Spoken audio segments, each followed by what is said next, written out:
Baik,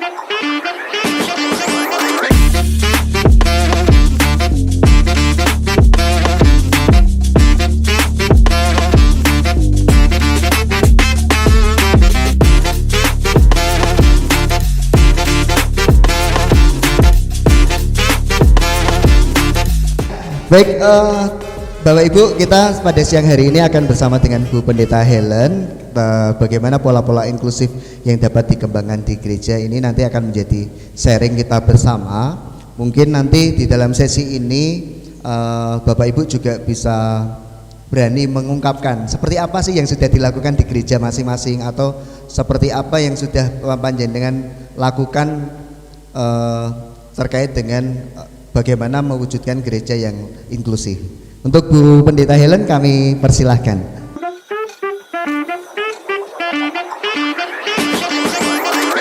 Terima kasih Mas Daniel. Ya, selamat siang Bapak Ibu semuanya.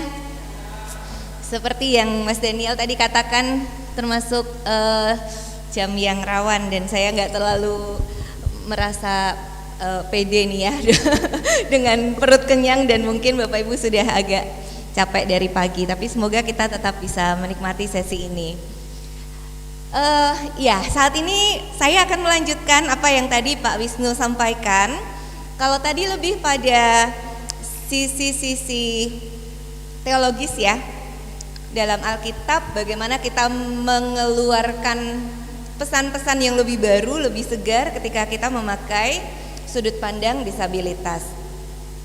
Di sesi ini kita akan masuk dalam sebuah pola-pola yang lebih inklusi. Jadi sedikit lebih teknis ya. Kalau tadi cara pandang secara teologi disabilitas, sekarang bagaimana kita nih mengimplementasikan pemahaman kita tentang teologi disabilitas tadi.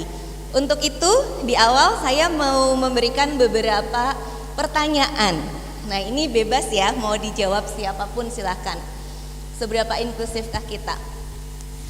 Bapak Ibu, apa yang akan Bapak Ibu saudara lakukan jika ada seseorang yang menggunakan kursi roda akan mengikuti acara di gereja kita di ruang atas tanpa akses bidang miring maupun lift? Ya, siapa mau jawab? Ya, kursi rodanya digotong. Soalnya di gereja kami ada penyandang disabilitas yang pakai kursi roda, dan kita tidak mempunyai bidang miring, dan belum mempunyai bidang miring, sehingga setiap orang ini mau ke gereja kita gotong bareng-bareng kursi rodanya sehingga dia bisa naik ke gereja. Saat digotong, orangnya di atas kursi roda, iya, atau sendiri? Tetap di atas. Tetap jadi di atas, kita menggotong diangkat. itu, ya kita menggotong itu minimal 4 orang. Ya, begitu. Terima kasih sharingnya Ibu Maya. Ada lagi jawaban yang lain? Bapak mau menjawab? Yang diangkat tangan sebelahnya. Ditanya dulu, tanya ada yang bisa dibantu. Oh iya, baik. Jadi ditanya dulu ya Pak. Betul. Ya, terima kasih. Jadi hal yang disampaikan oleh Bu Maya tadi adalah sesuatu yang sangat memunculkan dan menampakkan kepedulian kita terhadap teman kita yang menyandang disabilitas. Tapi perlu kita awali terlebih dahulu dengan bertanya ya, dengan bertanya. Apakah memang membutuhkan bantuan? Apakah memang nyaman kalau dibantu dengan cara digotong seperti itu? Atau ada cara yang lain yang dia mau minta, begitu ya? Karena dalam banyak hal seringkali orang tanpa disabilitas merasa lebih superior sehingga tidak perlu bertanya, langsung saja diberikan bantuan gitu. Yang saya juga sering lihat adalah ketika ada yang membantu teman netra untuk menyeberang jalan atau untuk mengambil sesuatu, seringkali tangannya langsung ditarik ya. Padahal buat teman-teman netra tangan itu matanya, karena dengan tangan, dengan jari-jarinya mereka bisa membaca huruf braille seperti itu ya. Jadi seberapa inklusifkah kita?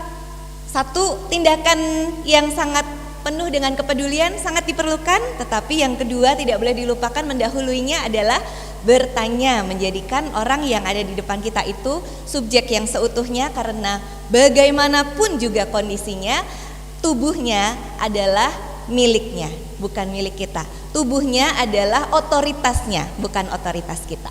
Pertanyaan kedua Bapak Ibu, kita kan sudah mau masuk masa prapaskah nih ya. Biasanya di masa-masa prapaskah ada acara pembasuhan kaki di Kamis Putih.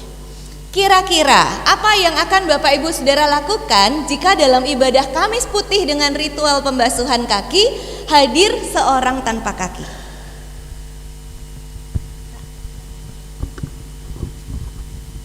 Tetap seperti pembelajaran sejak kemarin, bagaimana posisi kita untuk sejajar dengan dia, kemudian kita sampaikan apakah berkenan untuk dibasuh.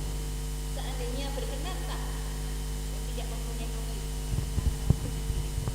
Makanya kemudian apakah kan tidak ada kaki begitu, kemudian simbol itu tidak perlu kemudian harus dinyatakan dengan kaki yang dibasuh, tapi bagaimana kemudian pendeta kemudian bisa melayani kalau dengan cara seperti ini diperkenankan enggak?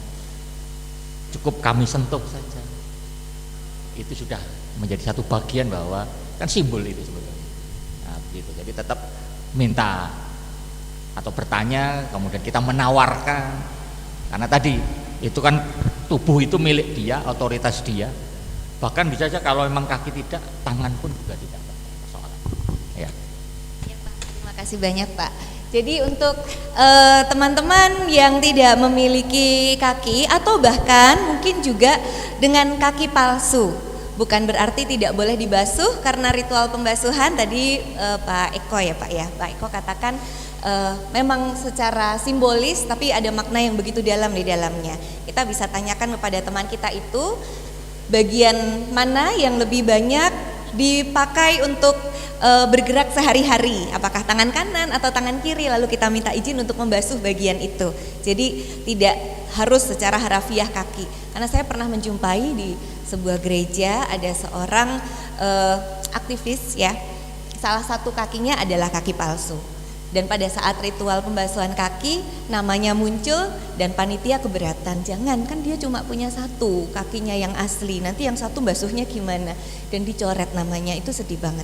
Jadi kita belajar lebih inklusif dengan melihat pemaknaan juga ya dalam kisah-kisah Alkitab, ritual-ritual yang kita ambil dan teruskan sampai sekarang pun dimaknai secara baru sehingga lebih merangkul semuanya.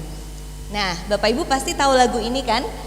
Amazing Grace ini dinyanyikan dalam bahasa Indonesia pun sebenarnya juga nggak apa-apa, tapi karena saya punyanya cerita dalam bahasa Inggris, jadi saya mau ajak kita nyanyi dalam bahasa Inggris gitu ya. Boleh nyanyi sebentar ya? Ada yang bisa angkat suara? Yang suaranya merdu habis makan? Pak Wisnu. Oh iya, Bapak pemusik ini pasti ya. Saya itu biasanya bermusik tapi bukan bernyanyi. Yang bernyanyi itu Dokter Ricky.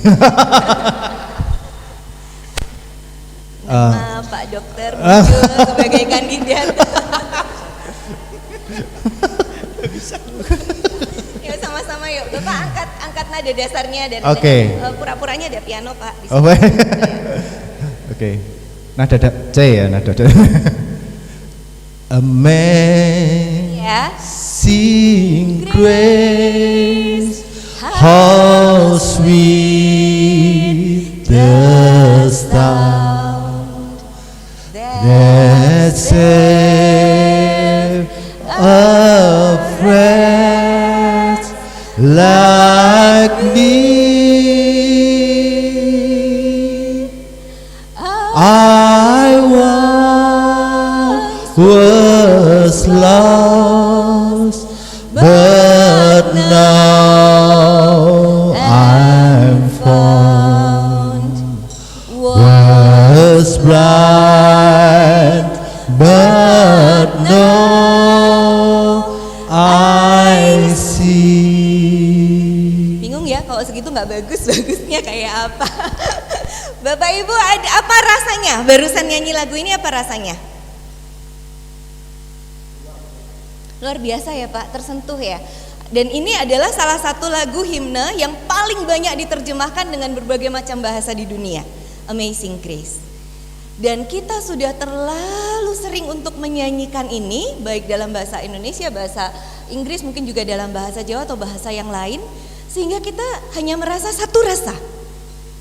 Wah, luar biasa ya, amazing, bener-bener amazing grace tuh amazing juga dinyanyikan gitu. Coba merenungkan lagi tadi yang disampaikan Pak Wisnu. Kita lihat apakah ada sesuatu yang agak menggelitik di sini. Ada yang mau berpendapat? Ya Pak.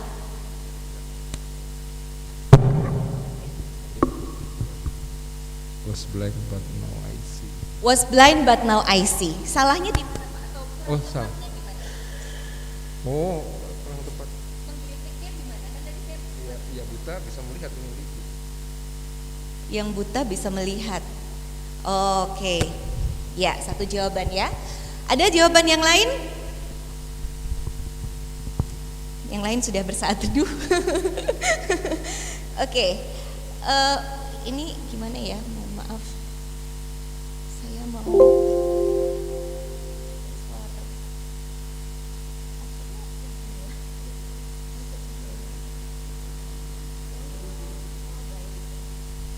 ketahuan banget bukan punya saya ya.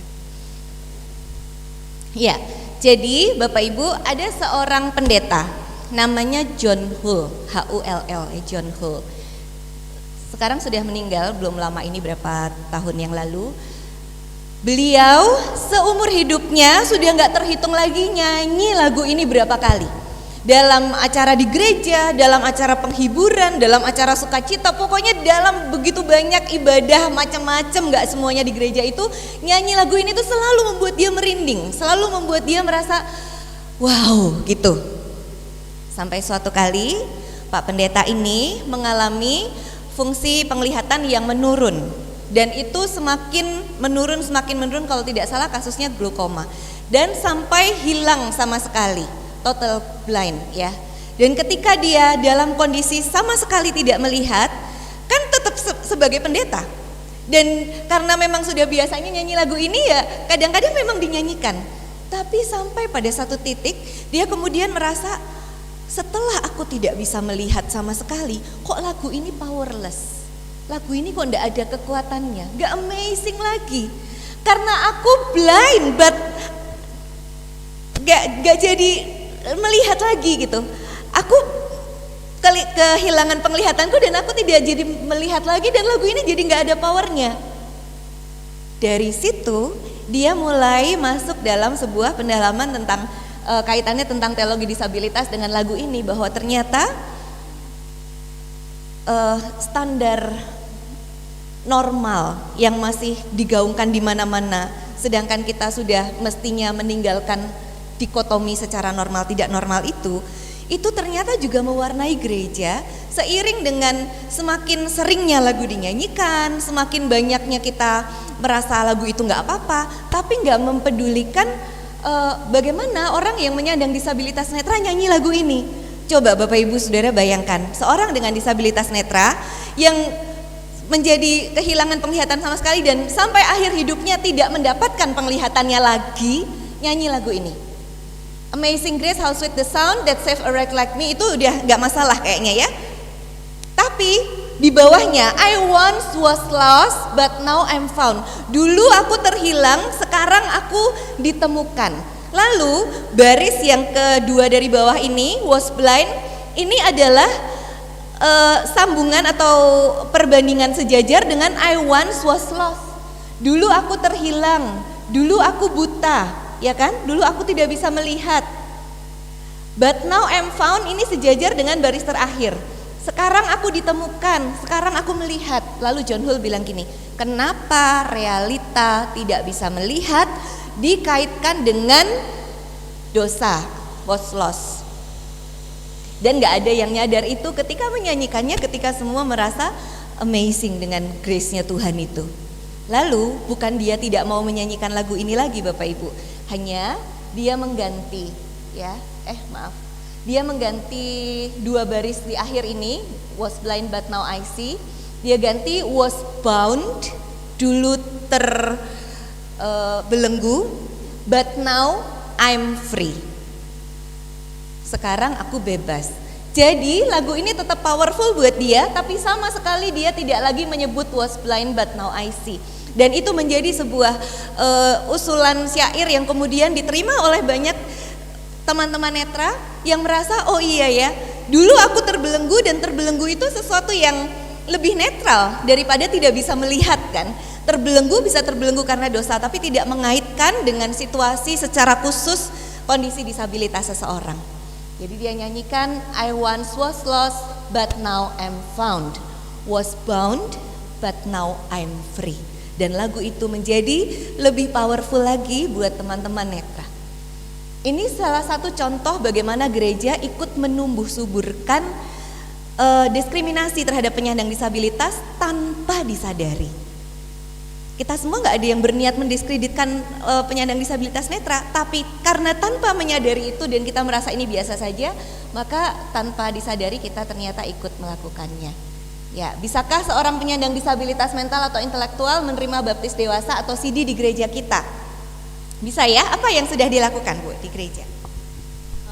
Pada saat itu kalau untuk katekisasi itu masih bareng Bu dengan peserta katekisasi yang lainnya. Hanya memang seperti yang sudah dilakukan oleh GKI Peterongan bahwa untuk jangka waktunya tidak terlalu lama.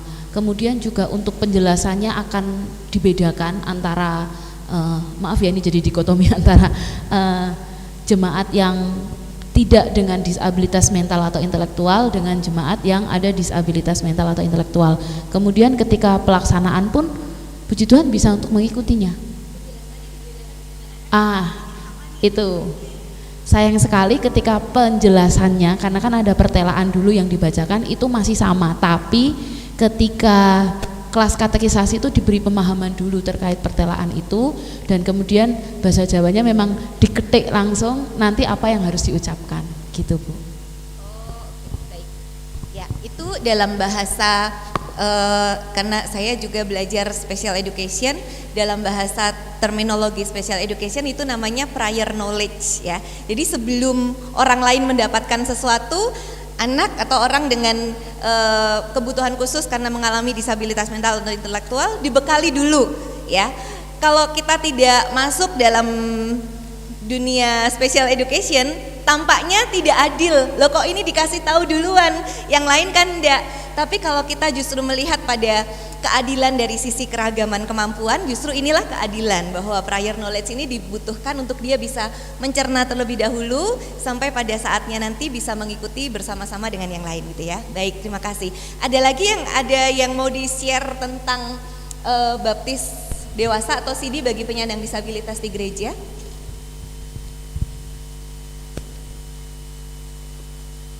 Kalau sebelum dibaptiskan biasanya ada percakapan dengan penatua atau majelis dan pendeta begitu ya. Kira-kira apa yang bisa kita adaptasikan bagi penyandang disabilitas mental dan intelektual misalnya untuk percakapan itu? Kan biasanya percakapannya kognitif sekali. Hafal nggak iman rasuli? Mungkin ada yang masih tanya begitu ya. Atau jelaskan sejarah keselamatan atau apa gitu. Ada nggak yang bisa kita adaptasikan di situ? Kita bisa melakukannya dengan melihat talenta atau kemampuan anak ini dalam hal apa. Saya pernah menjumpai seorang anak yang pintar sekali melukis. Dia menyandang autisme, dia nonverbal. Mau ditanya dan ditunggu 5 menit pun mungkin juga nggak jawab, karena memang dia berbicara dengan bahasa gambar. Dia bisa gambar, dia bisa sebutkan perasaannya seperti apa dengan memberikan gambarnya dan seterusnya begitu. Akhirnya ketika dia mengikuti baptisan dan persyaratan sebelum baptisan adalah percakapan iman, maka buat dia percakapan imannya digantikan dengan lukisan. Lukislah kedekatanmu dengan Tuhan. Dan itu luar biasa menyentuh lukisannya, bagaimana dia melukis seorang anak yang dipeluk Tuhan Yesus, di belakangnya latar pelangi yang begitu indah. Di salah satu gereja yang pernah saya tahu juga, penyandang disabilitas yang diberikan kesempatan untuk menari di tengah ibadah jemaat, di mana tariannya itu merupakan bentuk pernyataan iman penyembahannya kepada Tuhan. Ya, jadi mulai membuka akses-akses yang tadinya hanya satu cara, hanya kognitif, hanya lisan, hanya hafalan yang kayak gitu-gitu, kita mulai membuka dengan cara apa ya iman itu bisa diungkapkan dengan lebih aktual.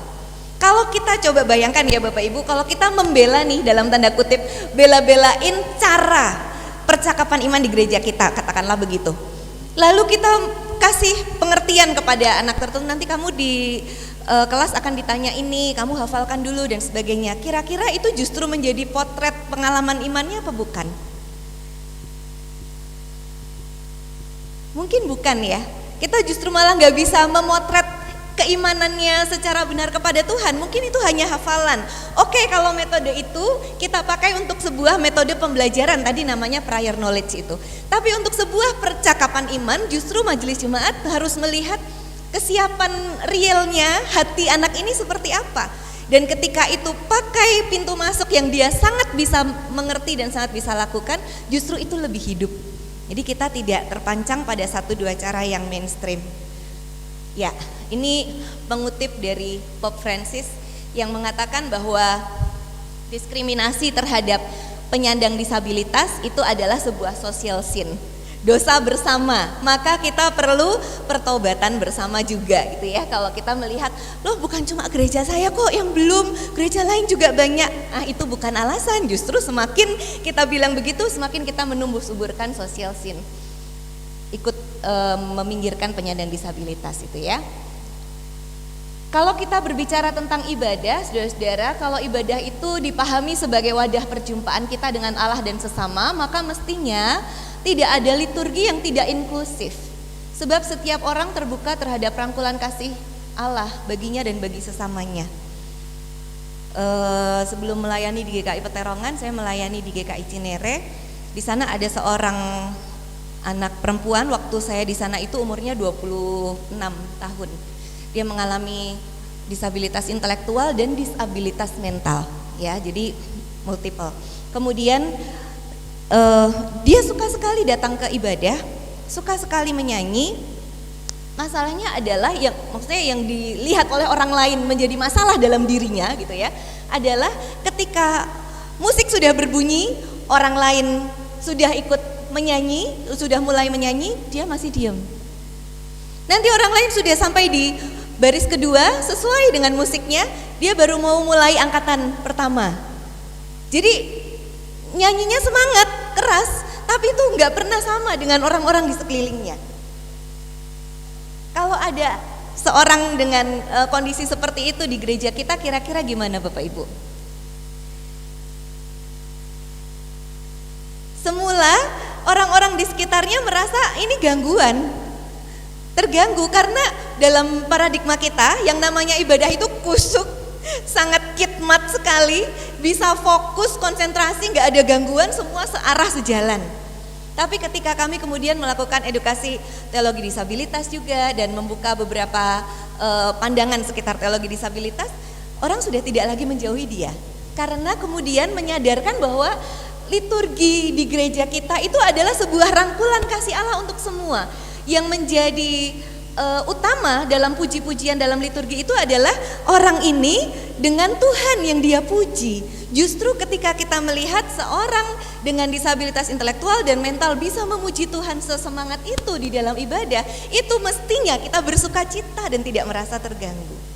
Dan dengan melihat dengan cara yang berbeda seperti itu pun relasi itu menjadi cair ya, menjadi lebih dekat, jadi lebih empatik juga terhadap orang tuanya, jadi lebih merangkul, nanti ada persekutuan wilayah diajak juga gitu ya. Sama sekali mereka tidak lagi merasa terganggu dengan paradigma yang digeser seperti itu. Nah, dasar teologisnya menambahkan sedikit ya, tadi sudah banyak dikupas oleh Pak Wisnu, bahwa Allah itu dapat dikenal, dijumpai, mengasihi dan berinteraksi dengan manusia dalam segala keunikannya. Allah yang memberikan dirinya terkoyak disalib karena cinta. Roti itu tadinya utuh, tapi kemudian dia pecah-pecahkan dan dikatakan tubuh yang terpecah ini ya somehow broken kan, pecah itu. Seperti realita disabilitas yang dilihat oleh dunia, seperti keberadaan pribadi yang rapuh, yang broken juga. Tapi ternyata di dalam Tuhan yang broken itu tidak mengurangi kemuliaan ciptaan Allah. Allah tetap bisa dikenal, dijumpai dan berinteraksi dengan mereka yang mengalami kondisi-kondisi yang oleh dunia ini dilihat broken, gitu ya. Kemudian melalui Kristus yang tubuhnya terpecah, disitulah kita menemukan makna sejati sebagai orang-orang yang rapuh namun dicinta, dan tubuh Kristus yang terpecah bagi dunia itu kita maknai supaya dunia mendapat anugerah, yaitu disatukan dengan kasih Allah. Nah, ini sekilas saja beberapa teolog disabilitas yang banyak dikutip di buku teologi disabilitas yang ada di tangan Bapak Ibu. Ini namanya Nancy Island, bukunya yang sangat terkenal, The Disabled God. Dia memiliki secara medis itu dinyatakan kelainan tulang belakang ya yang signifikan dan permanen, sehingga dia membutuhkan alat bantu jalan. Berbagai macam dicoba sampai akhirnya pakai kayak skuter gitu.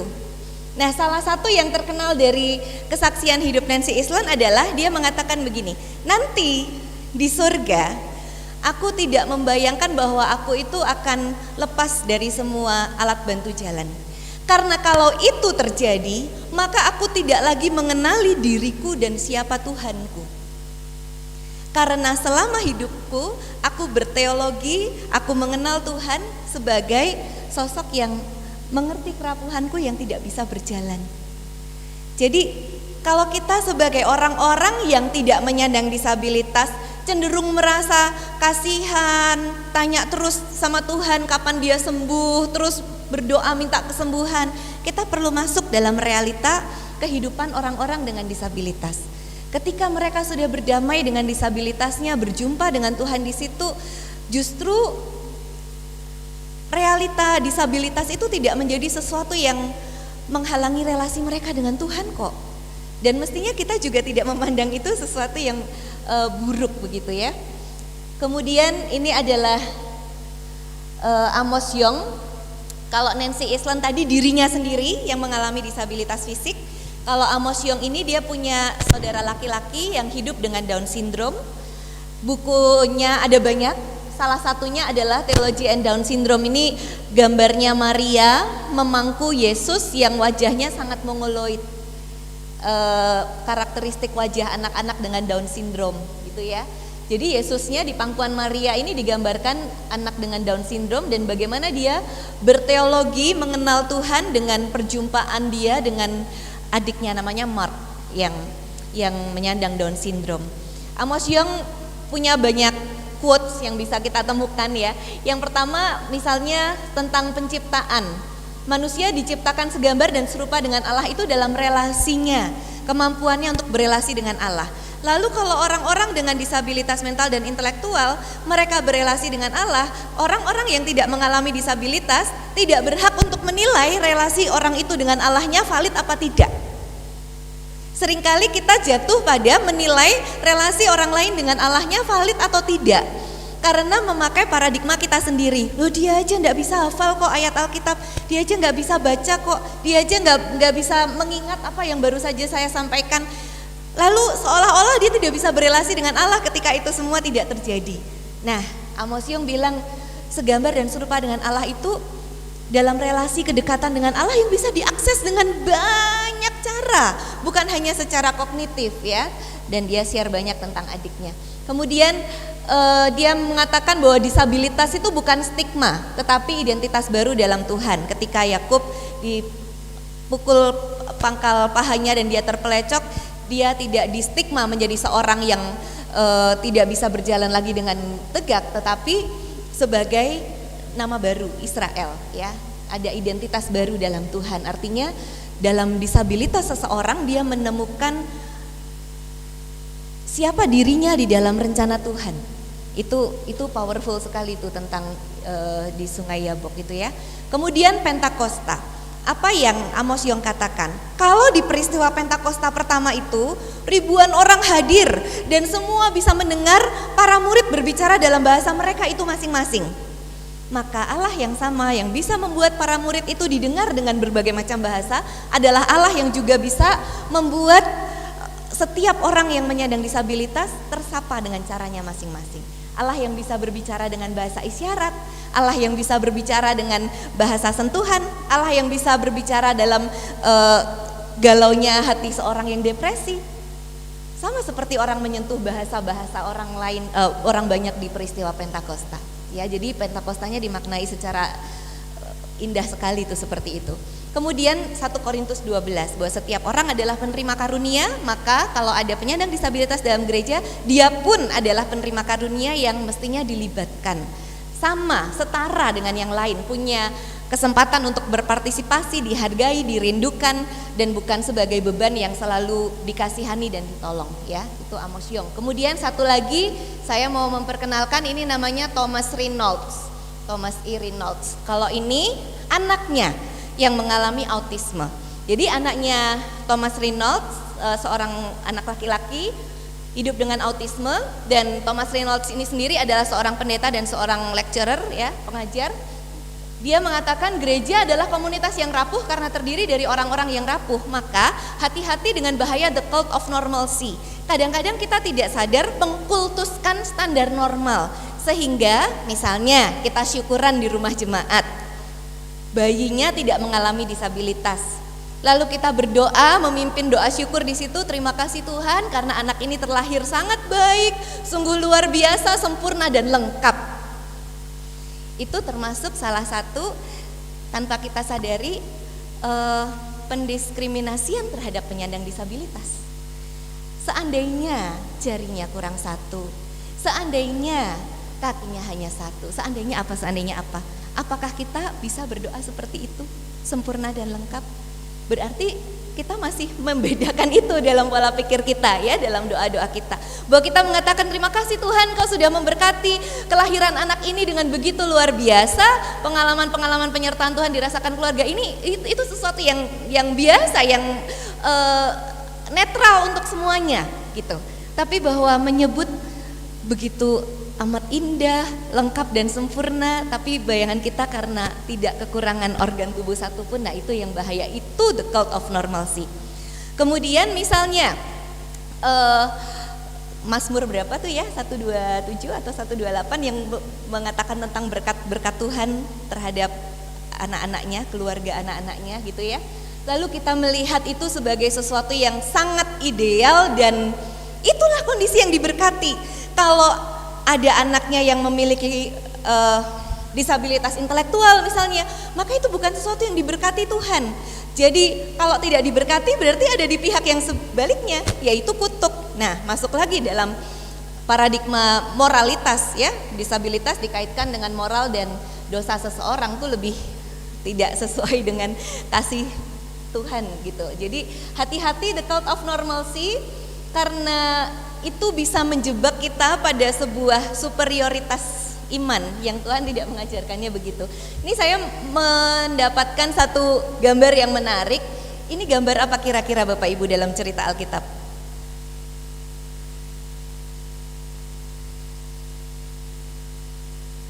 Ini coba diterjemahkan gambar perjamuan terakhir, The Last Supper. Biasanya kita lihat mejanya panjang, tidak berhadap-hadapan, duduknya semua sejajar, posisi foto, ya kan? Semuanya dalam keadaan tersenyum, bersih, siap makan, dan ya kondisinya sangat berbeda dengan ini, begitu ya. Tapi ketika digambarkan dengan cara yang seperti ini, Bapak Ibu, kita merasa terganggu-kah? Bagaimana dengan Tuhan yang juga mengundang orang dengan kursi roda? Kenapa ada anjing di sini? Ada jawaban lain? Ya, menuntun teman netra, ya. Jadi keberadaan anjing ini ya sebagai ciptaan yang juga boleh hadir di mana saja, gitu kan. Tapi juga dalam konteks ini penuntun bagi teman netra. Kemudian ini ya, ada yang pakai tongkat juga. Sesuatu yang mungkin menurut banyak orang kelihatan messy, terlihat berantakan, bahkan anak yang di sini jauh dari kesan bersih ya. Tetapi bukankah justru ada keindahan di balik itu? Bahwa mereka yang disingkirkan oleh dunia, mereka yang dianggap rendah, dianggap tidak berguna, dianggap tidak mulia oleh dunia, dilayani oleh sosok Tuhan Yesus dalam perjamuan makan bersama. Itu contoh-contoh membongkar paradigma kita terhadap pandangan cerita-cerita Alkitab juga ya. Yang banyak terjadi mungkin pandangan di jemaat masih ada saja dikotomi normal tidak normal. Nah, ini yang mau kita ganti, mendefinisikan ulang konsep sungguh amat baik itu dengan semuanya diciptakan Tuhan dengan makna, dengan keunikan, dengan perbedaan, dengan seutuhnya tanpa harus dibanding-bandingkan dengan yang lainnya. Nah, ini adalah salah satu kisah Alkitab. Kira-kira cerita apa? Orang sakit di kolam Bethesda itu ya, yang dia tidak pernah bisa masuk ke sana karena selalu keduluan orang lain nyemplung ke dalam kolam. Kalau Bapak Ibu dikasih bagian ini disuruh bikin renungan kira-kira kita mau menjelaskan apa?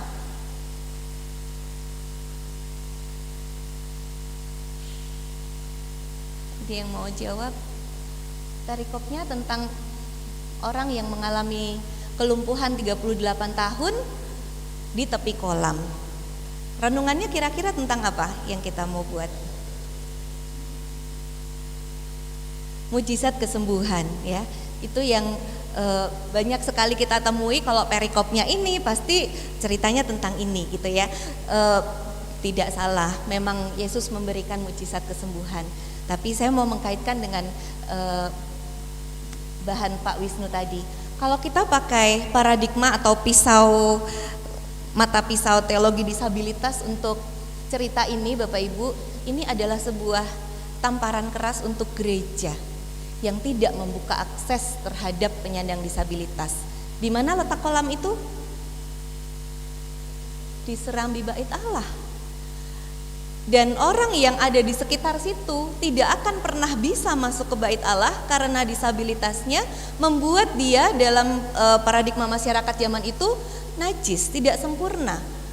Hewan korban aja nggak boleh kalau ada situasi atau kondisi yang tidak sempurna.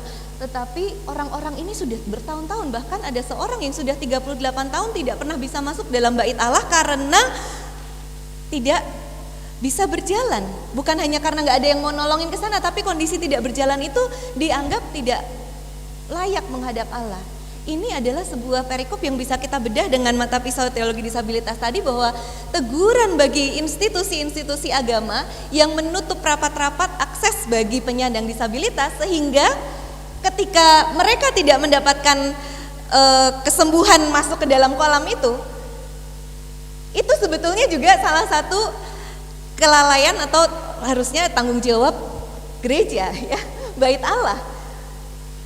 Kesembuhan fisiknya belum terjadi, tapi anugerahnya kamu tutup juga. Kamu gak bisa memberikan anugerah penerimaan buat dia hanya karena dia tidak terlihat seperti orang lain yang tidak mengalami disabilitas. Nah, hal-hal yang seperti ini yang kita mau terus latih Bapak Ibu. Ini dari cara pandang penyembuhan boleh juga, itu masih tetap kita pakai karena memang nyatanya Yesus berkuasa menyembuhkan dengan mujizat.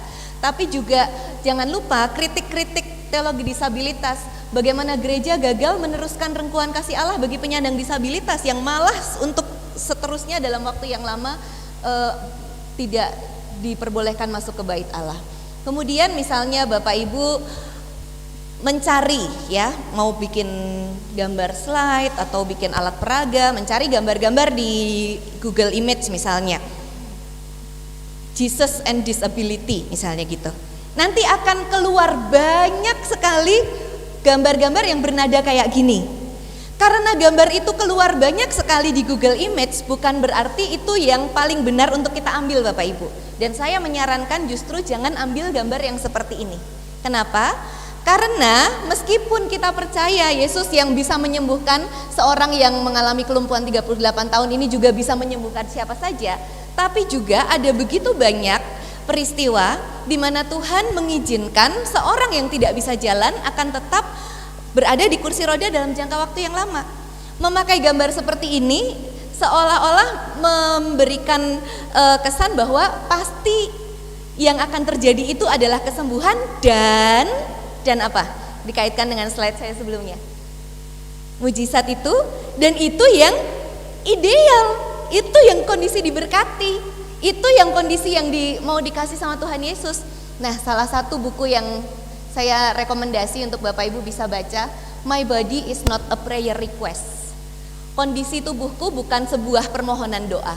Kondisi tubuhku apapun diriku, ini Amy Kenny ini tidak bisa berjalan dengan kakinya, dia juga memakai alat bantu jalan. Tapi dia bilang, my body is not a prayer request. Aku dikasih tubuh yang begini, aku bisa mengalami cinta kasih Allah dengan tubuhku yang saat ini. Jadi aku meminta kepada Tuhan kekuatan dan bagaimana cara Tuhan menyentuh kehidupanku untuk aku bisa mengerti, mengenali jalan Tuhan. Tapi aku bukan menjadikan tubuhku sebuah permohonan doa seolah-olah aku tidak pernah bisa menerimanya.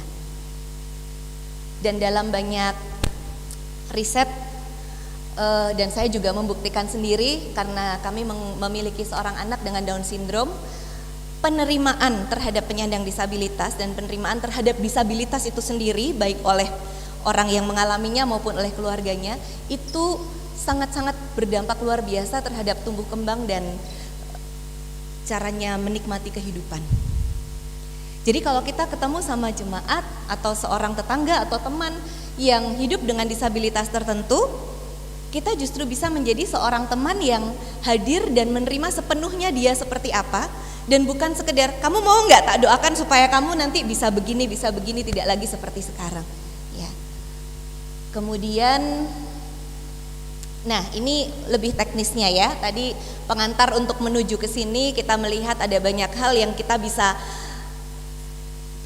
lebih buka gitu aksesnya. Sekarang saya mau mengajak langkah-langkahnya seperti apa supaya lebih konkret. Ada seorang teolog disabilitas juga yang namanya John Swinton dan dia sangat terkenal dengan quotes ini. Not only to be included but to belong. Bukan hanya untuk diikut sertakan tapi untuk menjadi bagian yang dirangkul, yang menjadi satu bagian dengan yang lainnya. Kalau cuma to be included, programnya sudah ada, kita cuma mikir, aduh sekarang ada seorang teman netra, gimana ya caranya dia bisa masuk ke sini? Itu masih to be included. Tapi kalau to belong, kita mendesain, membuka sebuah program dengan sebuah kesadaran, siapapun nanti akan bisa mengakses ini. Hal-hal yang lain akan kita bukakan gitu ya. Jadi Eric Carter membuat roda The 10 Dimensions of Belonging ini selalu diawali dengan tanda panah ini Bapak Ibu. Present, hadir. Apakah seorang yang menyandang disabilitas mau hadir di tengah-tengah persekutuan kita? Itu artinya dia punya sebuah kerinduan untuk bisa datang kepada Tuhan dan merasa dia mau ikut terundang di situ gitu ya. Tapi kadang-kadang dia juga datang karena kebetulan. Karena mungkin dia sedang berlibur di kota kita, karena mungkin ada saudaranya, karena ada ini ada itu, jadi kebetulan. Tapi kalau kehadirannya itu dia tidak merasa disambut, tidak merasa diterima dengan baik, berikutnya kan nggak datang lagi. Ya. Ketika dia sudah datang, apakah dia merasa dia diundang? Kalau misalnya ini saya banyak pakai roda 10 Dimension of Belonging ini di pembinaan guru sekolah minggu inklusi.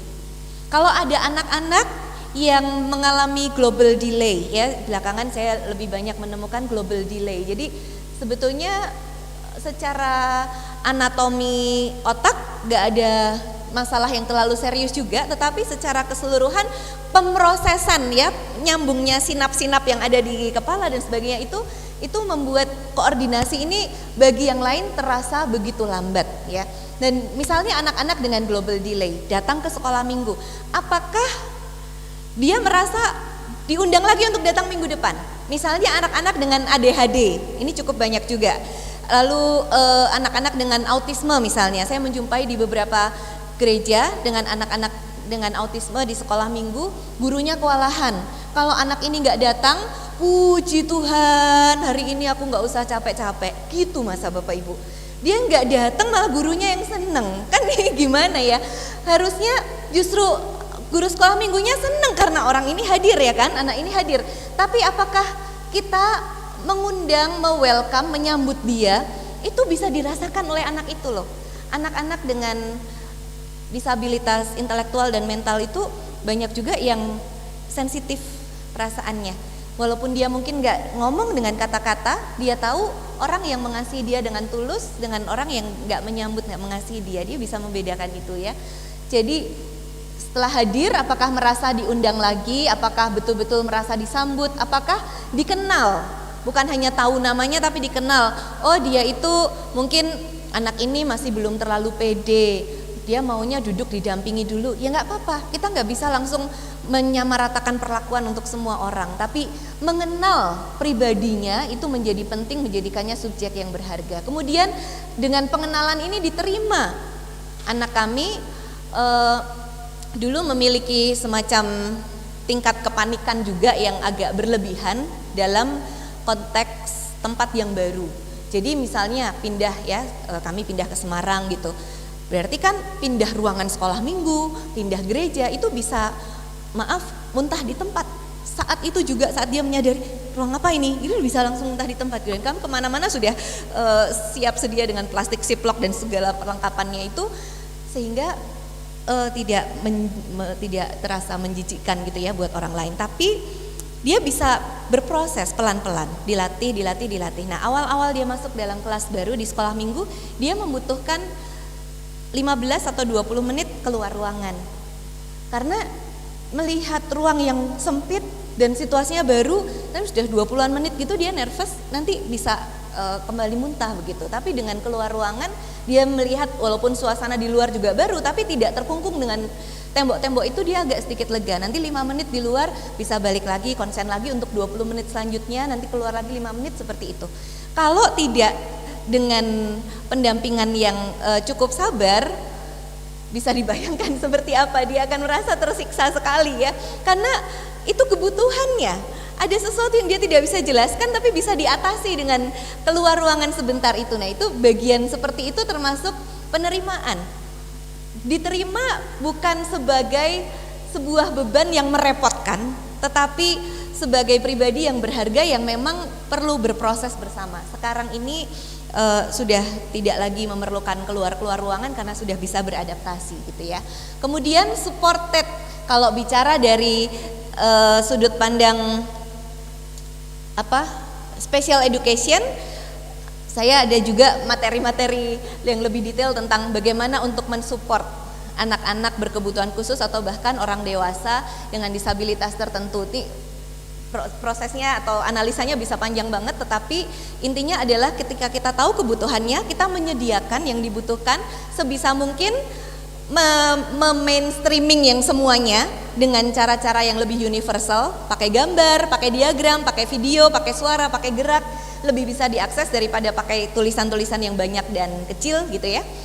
Lalu yang tidak bisa dimasukkan dalam desain yang universal itu ada 2 istilah, akomodasi dan modifikasi, itu yang bisa kita upayakan untuk anak itu. Dan variasi dari kedua hal ini sangat banyak juga ya. Nanti kalau Bapak Ibu berminat saya bisa bagikan file yang saya punya. Kemudian ketika dia sudah didukung, apakah dia dipedulikan? Kalau dia nggak datang, apakah ada yang sadar dia nggak datang atau malah seneng tadi ya dia nggak datang? Lalu befriended itu dijadikan sahabat. Apakah ketika dia datang teman-temannya mau bersahabat dengan dia, mau main bareng ya? Apakah dia merasa diperlukan di situ? Apakah dia merasa dicintai di situ? Nah, 10 roda ini mengingatkan kita sudah sampai di mana sebetulnya inklusivitas gereja kita. Kalau kita hanya sampai ya kalau ada orang dengan disabilitas datang ya kita tetap bilang minggu depan datang lagi ya, kita tetap bisa senyum, mau welcome dan kita kenali dia. Oh mungkin baru sampai di sini.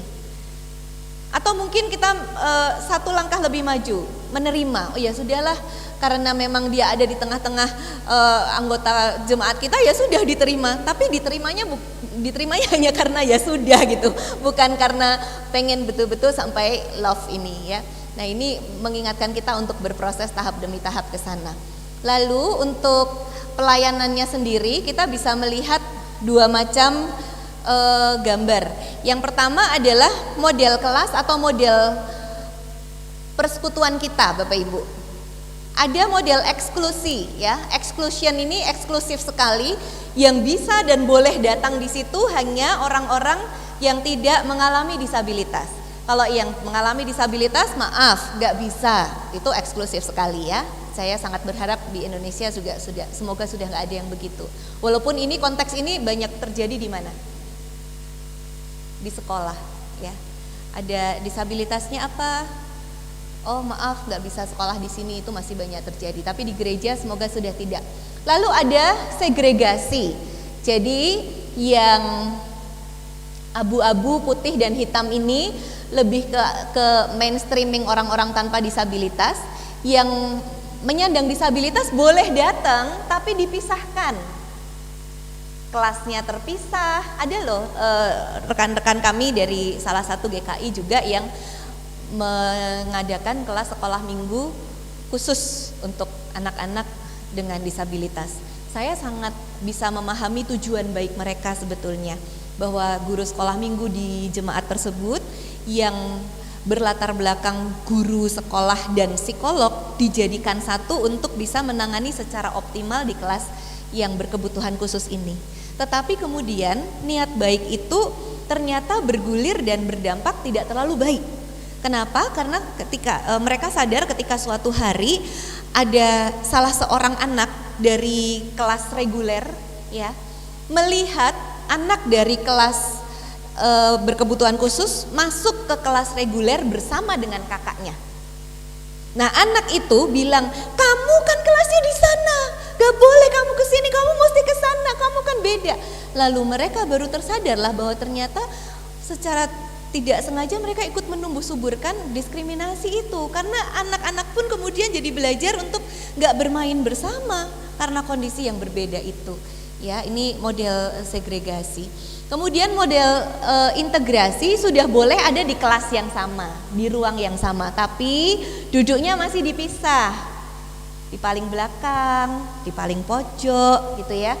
Kalau memang itu menjadi hal yang di request demi kenyamanan orang ini, itu berpulang pada pilihannya. Tapi kalau gereja yang kemudian mengalokasikan tempat khusus untuk penyandang disabilitas tertentu dan tidak boleh duduk di tempat lain, nah itu termasuk kita mendiskriminasi juga ya. Integrasi sudah bisa satu ruangan tapi masih agak belum bercampur. Inklusi sebetulnya ada di sini. Penyandang disabilitas boleh duduk di mana saja senyamannya, boleh melakukan atau berpartisipasi apa saja bersama-sama dengan yang lain gitu ya. Tapi dengan roda Eric Carter tadi sebetulnya mau menyadarkan bahwa gereja-gereja itu selalu berjalannya itu dari bola ini ke sini dan nggak nyampe-nyampe, tapi nggak apa-apa. Itu menjadi proses kita berjalan terus. Paling tidak berjalannya itu dari sini ke sini, bukan dari sini ke sini, bukan dari sini ke sini gitu ya. Dari inklusi ke belonging itu menjadi proses yang terus menerus. Ketika penyandang disabilitas berada di tengah-tengah jemaat, mereka menerima dan mereka kemudian bahkan bisa merasa tidak lagi ada sesuatu yang perlu dibedakan dalam partisipasi, dalam kesempatan, dalam keberagaman itu gitu. Menjadi orang-orang yang juga dirindukan jadi bagian yang utuh dari mereka. Pelayanan pun begitu. Kalau ini pelayanan terpisah. Gereja punya aksi sosial mengunjungi misalnya sebuah panti untuk teman-teman dengan disabilitas misalnya seperti itu. Itu masih pelayanan yang eksklusif. Dari orang yang tidak menyandang disabilitas merasa tersentuh belas kasihan, aksi sosial ke sana. Bukan nggak boleh sih, tapi jangan itu terus yang dilakukan gitu ya. Kita tidak dalam konteks terus-menerus memberi bantuan, tetapi merangkul mereka. Kemudian ministry ministry apart ini yang sama sekali tidak peduli dengan adanya penyandang disabilitas. Jadi nggak masuk sama sekali dalam perhitungan kita. Pokoknya kalau mau ada aksi sosial pun nggak usah dihitung yang penyandang disabilitas gitu. Nah, yang tadi saya ceritakan itu ministry Dari yang merasa lebih kuat, tidak menyandang disabilitas, kepada orang-orang yang menyandang disabilitas. Lalu bisa beranjak ke ministry among. Dalam satu persekutuan yang sama, mereka sudah dihadirkan dalam persekutuan, tapi masih tadi tuh, gimana ya caranya mereka biar bisa ini, kita pikirkan. Gimana ya caranya biar mereka bisa ikut ini, kita pikirkan. Kita melayani mereka sebagai orang-orang yang posisinya adalah gimana caranya kita membantu mereka masuk ke sini gitu. Belum secara natural membuka akses. Nah, itu baru terjadi di sini, ministry with ya bersama-sama, dan ministry by. Jadi penyandang disabilitas pun di empowering juga untuk bisa melayani. Ini terjadi di salah satu gereja Katolik. Pembawa salib di depan ini seorang anak dengan Down syndrome, yang biasanya orang yang paling depan dalam prosesi itu menjadi kunci segala kesempurnaan gitu. Bagi banyak gereja kayak gitu. Tapi mereka memberi kesempatan buat anak dengan Down syndrome karena tidak merasa dia tidak sempurna, semua sama, diberi kesempatan melayani yang sama. Lalu ini adalah ibadah anak ya, yang pakai baju putih ini sebetulnya sudah lebih dewasa dibandingkan yang lain, tetapi kemampuan sosialisasinya itu belum berkembang sesuai dengan usianya dalam grafik medis begitu. Yang dilakukan di gereja ini adalah ketika dia merasa nyaman untuk masih bergabung dengan sekolah minggu yang sama gitu ya, mungkin dia tuh sudah SMP gitu, tetapi masih ada di kelas sekolah minggu, dia dilibatkan untuk ikut cerita. Jadi bukan dia pencerita tunggalnya, ada gurunya yang juga cerita, tapi dia dilibatkan juga untuk menjadi salah satu pencerita. Ini gurunya yang di sini ya. Lalu ini ikut bercerita bersama-sama dengan gurunya. Jadi di empowering juga bahwa kamu bukan hanya ada di situ untuk mengikuti ibadah, tapi kamu juga bisa ikut melakukan itu. Saya pernah ketemu sama seorang anak dengan cerebral palsy yang berusia waktu itu kalau nggak salah 11 atau 12 tahun. Sekolah minggu dengan rajin setiap minggu dan tidak pernah naik kelas, dan dia masih ada di kelas balita. Dari sisi tinggi badannya tidak beda jauh dengan anak-anak balita, tapi usia 11 tahun masih di situ dan hanya hadir mengikuti seperti itu. Padahal kalau ditanya sama orang tuanya, di rumah bisa apa? Di rumah dia bisa ikut bernyanyi, di rumah dia bisa bertepuk tangan kalau disetelkan lagu gereja dan sebagainya. Mestinya ketika itu diperbolehkan untuk ikut naik kelas kan patokannya bukan standar kemampuan akademis di sekolah ya, tetapi bagaimana kalau dalam prinsip special education lagi itu ada yang namanya istilah age appropriate. Kita itu memperlakukan orang lain setara, salah satunya dengan prinsip age appropriate. Kalau umurnya segitu ya jangan diturun-turunkan, terus dijadikan sekelas sama anak yang lebih bawah umurnya gitu. Ya, ini tentang model-model kelas dan pelayanan. Nah, menjadi salah satu highlight juga di sini ada satu istilah, yaitu least restrictive environment. Apa itu? Lingkungan yang paling sedikit kendalanya atau hambatannya gitu ya. Ini seringkali orang bertanya gini, Bu, apakah kelas inklusi adalah kelas yang paling baik dari semuanya dan akan selalu menjadi pilihan terbaik? Saya bilang belum tentu. Kita semua mengarah ke inklusi lalu berjalan terus ke belonging. Itu dalam keyakinan kita bahwa kasih Kristus merangkul semua ya, tidak membeda-bedakan. Tapi kembali lagi pada penerimaan setiap subjek. Hidupnya seperti apa, pengalaman-pengalaman imannya, pengalaman fisiknya, pengalaman mental dan intelektualnya, itu kita lihat semuanya. Ada kondisi-kondisi disabilitas tertentu yang secara medis dilihat cukup profound ya, cukup parah, membutuhkan waktu untuk bisa beradaptasi dengan yang inklusif itu. Mungkin lingkungannya sudah menerima, tapi karena dia yang sama keluarganya selama ini diisolasi terus di rumah ya, nggak pernah diajak keluar dan sebagainya, sehingga buat dia masuk langsung dalam keramaian yang menerima itu menakutkan. Nah, kalau dia merasa ketakutan di lingkungan yang begitu besar menerima dia, terus kita paksakan inklusi paling bagus, pokoknya harus inklusi, tadi itu kayak yel-yel pokoknya itu ya. Nah itu menjadi sebuah diskriminasi justru, karena dia yang tidak merasa nyaman di situ kita paksakan hanya demi sebuah sistem yang kita anggap baik. Berulang lagi dirinya seperti apa. Kalau memang pada tahap tertentu anak ini, saya menjumpai juga beberapa anak di Jawa Timur ya, mereka tidak diajak ke sekolah minggu dalam rentang waktu berapa tahun gitu ya, mungkin 5-6 tahun, dan orang tuanya ada yang masih denial juga, ada yang sudah pernah mengajak ke sekolah minggu tapi kapok karena di sekolah minggu dia kemudian jadi tantrum dan sebagainya, jadi pusat perhatian, akhirnya nggak dibawa ke sekolah minggu lagi. Nah, ketika sistem di sekolah minggu dibuka menjadi inklusi, anak ini yang jadi tidak siap karena dia tidak pernah dipersiapkan untuk setahap demi setahap bersosialisasi. Maka yang dilakukan kemudian adalah ajak anak ini ke sekolah minggu, tapi di ruang khusus, di ruang sendirian. Pokoknya dia bisa nyaman dulu ke sekolah minggu, itu satu tahap. Itu bisa 3 bulan, bisa 4 bulan, bisa setengah tahun di kelas sendiri. Kalau dilihat dari sudut pandang inklusi tadi, salah kok malah disendirikan. Tapi kalau kita mengimbangi dengan less restrictive environment, lingkungan ini, kesendirian dalam ruangan ini bukan menjadi tujuan akhir loh, tapi menjadi sebuah tempat transit buat dia untuk sementara waktu dia berproses menjadi lebih familiar dengan lingkup yang lebih besar. Nanti kalau sudah lebih nyaman, 5 menit dibawa ke kelas misalnya, dilihat reaksinya seperti apa. Kalau 5 menit sudah seperti panik, diajak keluar nggak apa-apa ke ruang sendiri itu lagi, tapi tetap monitoring, dibuat catatan apakah ada progres kepercayaan diri di situ. Minggu depannya lagi, terus sampai 10 menit, sampai setengah pelajaran di sana, dibawa lagi keluar. Itu terus menerus bisa menjadi sebuah proses yang sangat baik untuk ke inklusi. Jadi tetap tujuan kita pada rangkulan kasih Allah buat semua, tapi dalam tahap pelaksanaannya kita masuk dalam pribadi-pribadi yang berharga. Tadi itu termasuk acceptance ya, penerimaan. Kemudian ada 3 hal yang saya mau usulkan sebagai langkah konkret. Yang pertama adalah konsep gereja yang merangkul, menerima dan menyambut setiap orang. Gimana supaya setiap orang itu tidak merasa ditolak dan kapok ke gereja kita. Ya, ada istilah namanya ableism atau abelisme begitu ya.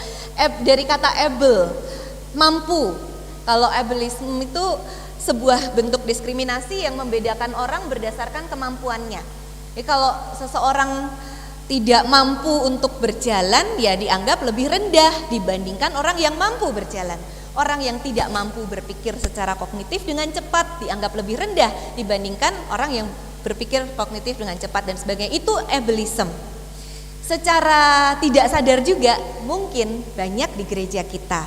Misalnya, mungkin bukan hanya gereja ya, tempat-tempat fasilitas umum. Misalnya tidak ada bidang miring, tidak ada lift. Adanya tangga berundak-undak cukup tinggi, itu termasuk ableism. Karena kita berasumsi semua orang yang datang ke gereja kita bisa naik tangga.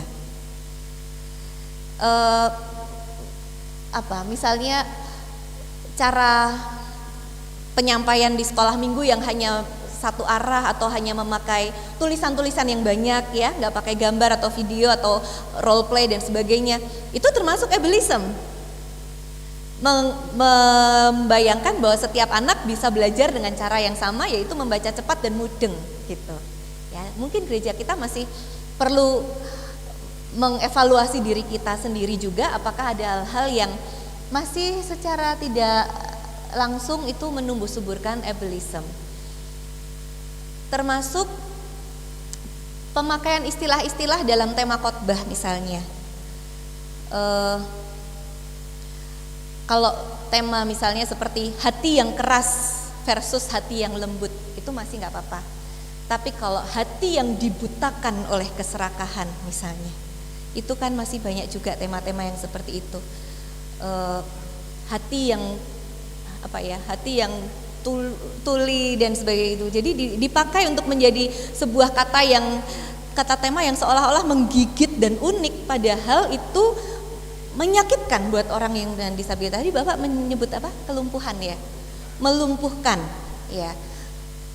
ya kondisi kelumpuhan sendiri juga bisa dipakai menjadi bunyi kalimat tema yang juga tidak mengenakan. Atau ini saya tadi agak miss, sudah disebut sama Pak Wisnu atau belum ya, dalam sejarah teologi disabilitas itu dari Perjanjian Lama sebetulnya kata mandul yang ada dalam Alkitab itu termasuk sebuah kondisi disabilitas. Udah pernah dengar itu?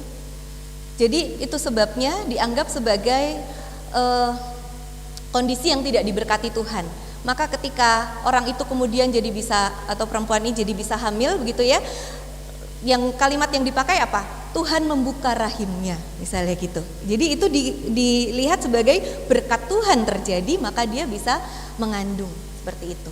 Nah, kalau kita lebih peka dengan isu-isu disabilitas seperti ini dari konteks kuno itu, misalnya lagi cerita Rut, suaminya Rut yang pertama namanya siapa? Yang pertama?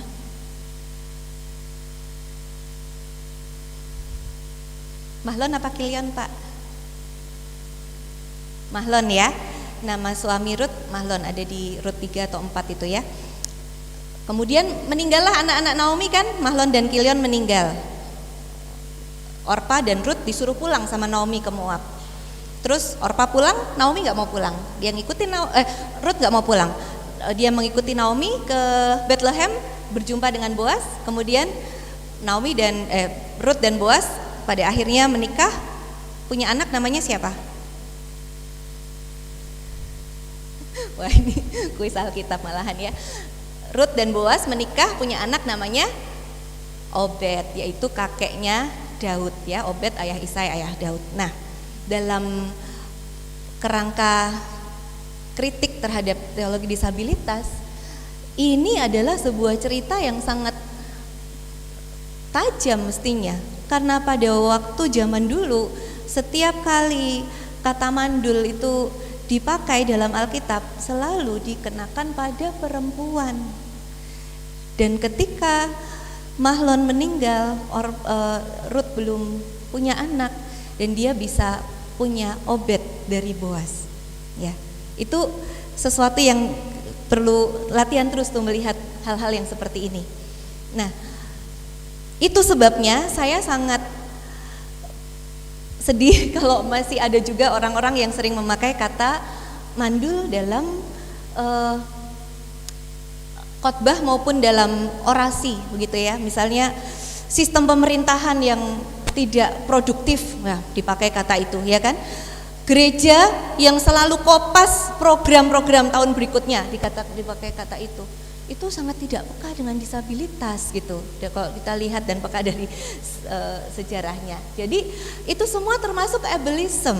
Emangnya kalau sebuah keluarga dikasih pengalaman iman, anak berkebutuhan khusus dan nggak punya anak yang lain, apakah itu Tuhan nggak sayang? Anak kami Down syndrome dan hanya satu-satunya itu. Tidak berniat hanya satu, tetapi memang belum diberikan lagi gitu ya. Tapi juga bagi keluarga-keluarga yang belum diberikan anak, apakah itu berarti Tuhan tidak memberkati? Kok sempit sekali gitu? Itu termasuk ableism sebetulnya gitu. Ternyata banyak ya praktek ableism yang ada di banyak kalangan sosial di masyarakat kita. Melawan ableism menjadi gereja yang aksesibel. Adakah akses bagi warga jemaat dengan disabilitas di setiap kegiatan kita? Ya, bukan hanya ada tangga. Nah, ini panggungnya masih termasuk ini ya, belum aksesibel ya. Belum ramah ya. Ini termasuk ableism juga sebetulnya ya. Kemudian bahasa. Nah, saya termasuk berbicara seperti ini ya, tidak dengan teman yang menerjemahkan dengan bahasa isyarat. Ini sebetulnya ada unsur ableism juga ya, karena kalau ada di antara peserta yang tidak bisa mendengar, lalu bagaimana tidak bisa mengakses penjelasan saya gitu kan. Ini bisa banyak sekali aspek ableism itu. Kemudian multisensori, pakai visual, audio, dan sensori lainnya. Biasanya kalau untuk anak sekolah minggu itu alat peraga yang juga bisa diraba, dipegang oleh anak-anak ya. Lalu sistem yang adaptif, tidak menggunakan satu cara untuk semua orang. Tadi beberapa contoh dalam baptisan saya sudah sebutkan. Nah, ini salah satu contoh saya belajar, masih harus banyak belajar lagi. Belajar untuk membuat kalimat-kalimat dalam ajakan atau dalam khotbah itu lebih aksesibel dan melawan ableism. Jadi pada tanggal 2 Mei 2021 tema khotbahnya adalah Tuhan menolongku untuk percaya. Waktu itu saya mengawali khotbah dengan mau memutarkan sebuah suara musik yang dimainkan oleh banyak orang tanpa satupun alat musik. Jadi yang dipakai itu ada mesin ketik, ada stick, ada macam-macam gitu, tapi tidak ada satupun alat musik gitu ya. Tapi saya mau katakan melalui pembukaan itu bahwa percayakah kita bahwa bunyi-bunyian yang seheboh itu tuh bukan dihasilkan oleh alat musik gitu? Ya, ketangkap ya pesan yang saya mau sampaikan ya. Tapi berarti kan jemaat harus mendengarkan. Harus mendengarkan dulu musiknya kayak apa baru bisa jawab pertanyaan saya. Percayakah saudara bahwa itu tuh nggak ada alat musiknya loh gitu ya. Lalu bagaimana dengan jemaat yang mengikuti secara online yang tidak bisa mendengar dengan telinga? Karena kami memang sediakan juga ini penerjemah bahasa isyarat juga ya untuk kebaktian minggu. Saya putarkan, bisa langsung diklik nggak? Tuhan menolongku untuk percaya. Saudara-saudara, mengawali perenungan kita pada saat ini, saya ingin mengajak saudara-saudara untuk mendengarkan sebuah musik yang singkat hanya berdurasi sekitar 40-an detik. Sambil mengajak saudara-saudara untuk coba membayangkan kira-kira dari musik yang saudara-saudara dengar nanti, alat-alat musik apa saja yang dimainkan. Bagi saudara-saudara yang mengikuti ibadah ini melalui tayangan YouTube dan mengalami kendala untuk mendengar suara, saudara-saudara dipersilakan untuk menambah volume pada device saudara, kemudian memegang di bagian speakernya atau melepas alas kaki saudara untuk bisa ikut menikmati musik ini melalui vibrasinya. Kita akan nikmati bersama.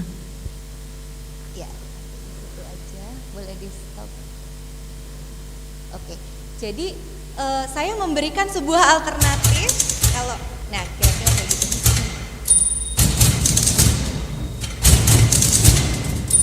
Ting itu bagian dari mesin ketik tuh, tingnya itu.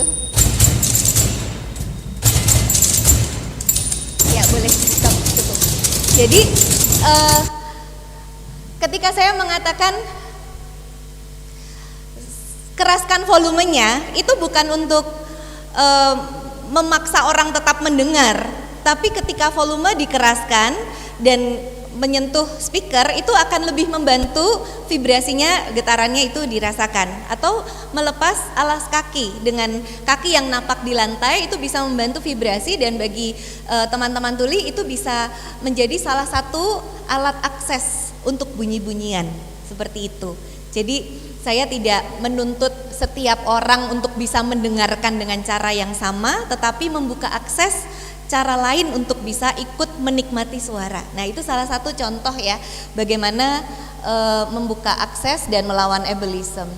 Sebab liturgi inklusi bukan hanya berkaitan dengan kegiatan peribadahan atau persekutuan, melainkan meliputi semua sistem di gereja. Jadi apakah dari awal datang, bukan hanya awal khotbah ya, awal datang sampai akhir ibadah itu dia merasa disambut dan merasa menjadi bagian yang utuh di sana. Ini contoh-contoh gambar yang saya sering rekomendasikan kepada guru-guru sekolah minggu untuk dipakai. Walaupun mungkin di kelas sekolah minggu itu tidak ada anak dengan disabilitas, tapi memakai gambar-gambar seperti ini akan membuat mereka familiar bahwa realita disabilitas itu bisa sangat dekat dengan mereka, bahkan bisa juga dialami oleh anak-anak seumuran mereka. Ini cerita Alkitab tentang Yesus berkata, biarkan anak-anak itu datang kepadaku, jangan menghalang-halangi mereka.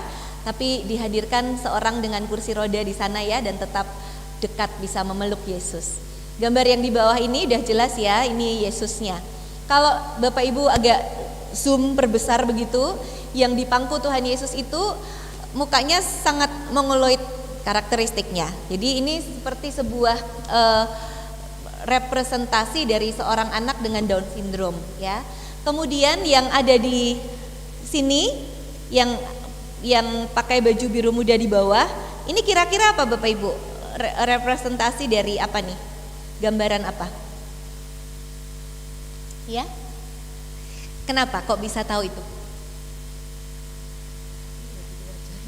Ya, kadang-kadang kalau diagnosa tertentu yang cukup profound ya dalam diri anak-anak dengan autisme itu matanya tidak fokus ya, tidak fokus, sehingga kadang itu juga yang kita perlu perhatikan, jangan selalu dimarahin, ayo masa kakak nggak dilihat gitu kan. Tapi mungkin memang harus berproses, dilatih menerima dulu dia seperti apa. Kemudian anak yang di sebelah kanan dan kiri ini berbeda, yang ini duduknya lunglai, yang ini duduknya tegak ya. Kira-kira ini disabilitas apa? Fisik ya. Kalau ini mungkin lebih seperti cerebral palsy gitu ya, yang membuat dia tidak bisa duduk tegak seperti ini, jadi masih harus pakai stroller. Nah, anak yang pakai baju orange atau coklat ini kira-kira baru ngapain sama Tuhan Yesus? Bahasa isyarat apa? Tuhan Yesus, metal gitu ya. Kampanye malahan ya. Dalam American Sign Language ini I, ini L, ini Y, ini I love you. Jadi entah anak ini duluan atau Tuhan Yesus yang bilang duluan sama anak ini I love you too. Jadi ini gambar yang bagus banget untuk sebuah inklusivitas.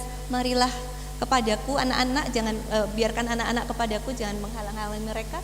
Bahkan anak-anak dengan disabilitas bisa dekat dan dipangku Tuhan Yesus, dan Tuhan Yesus tidak menuntut mereka bisa berbicara dengan cara anak-anak yang lain. Tuhan Yesus bisa berbicara dalam bahasa isyarat gitu ya. Ini gambar-gambar yang kita bisa hadirkan juga. Kalau anak-anak di kelas sekolah minggu lihat gambar ini terus tanya sama kita gimana, kan repot menjelaskannya. Gak apa-apa, justru itu kesempatan buat kita untuk menjelaskan. Jangan anti repot, karena kita justru akan membangun paradigma yang indah dengan menjelaskan hal yang seperti ini. Ini pada waktu pandemi yang lalu ya, kita melihat gambar-gambar seperti ini. Tuhan Yesus memeluk semua negara, Tuhan Yesus ikut menangis bersama dengan mereka yang berduka, sakit dan sebagainya. Nah, Yesus dan negara-negara itu juga digambarkan dengan sosok Yesusnya yang dikontekstualisasi. Bapak Ibu pernah nggak lihat yang gambar-gambar seperti ini? Khususnya mungkin bagi Bapak Ibu yang berlatar belakang non teologis ya. Kalau dari Fakultas Teologi biasanya sudah sering melihat yang seperti ini. Bahan diskusi ya Pak ya. Jadi ini misalnya ini ada Yesus dari Afrika ya, Yesus dari negara-negara lain gitu.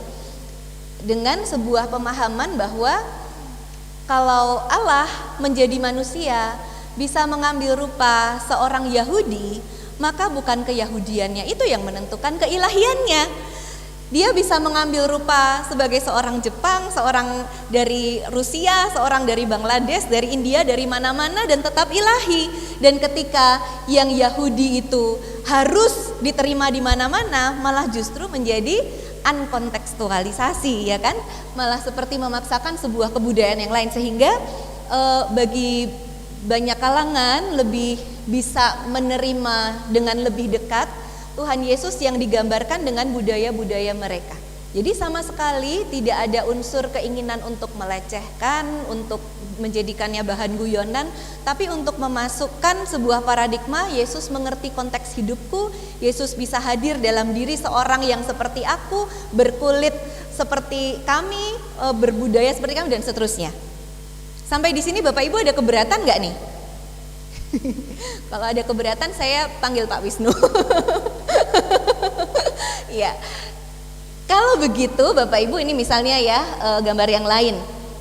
Ini 3 konteks. 1 kelahiran, ini dalam tradisi Chinese ya. Lalu baptisan dalam tradisi Jepang, penyalipan dalam tradisi Jawa. Keberatan lagi nggak? Nggak ya. Kalau ini keberatan nggak? Sekitar tahun 2014-2015 gambar ini pernah kontroversial karena bahkan pendeta versus pendeta saling komen ya di medsos dan di beberapa website. Dianggap ini adalah sebuah pelecehan. The Last Supper, perjamuan terakhir. Terserah mau kanan kiri 66 Down syndrome semua, asal jangan yang di tengah yang Down syndrome. dianggap sebagai gambaran yang sangat melecehkan Tuhan Yesus, karena ini 13 semuanya Down syndrome, ya kan? Ini gambaran seorang pelukis Rusia tuh, saya lupa namanya, Mamedov belakangnya ya, siapa Mamedov gitu. Nah, coba Bapak Ibu bisa menghayati ya, kalau ada orang melihat seperti ini dan melihat lukisan seperti ini dan merasa keberatan, berarti apa kira-kira yang ada dalam pikirannya? Oh, disabilitas itu buruk, oh disabilitas itu hina, Yesusku gak pantas digambarkan sebagai penyandang disabilitas. Loh, kok Yesus pantas digambarkan jadi orang Jepang, orang Cina, orang Jawa, orang Rusia, orang macam-macam tadi itu kok pantas? Kenapa sih yang di sini jadi nggak pantas? Karena mungkin paradigma kita disabilitas itu buruk, kaitannya dengan dosa, hukuman, hina dan seterusnya. Coba misalnya Bapak Ibu bayangkan di sebuah sekolah khusus misalnya ya, entah sekolah pembinaan bagi anak-anak disabilitas intelektual dan mental misalnya, terus menjelang Paskah diadakanlah drama.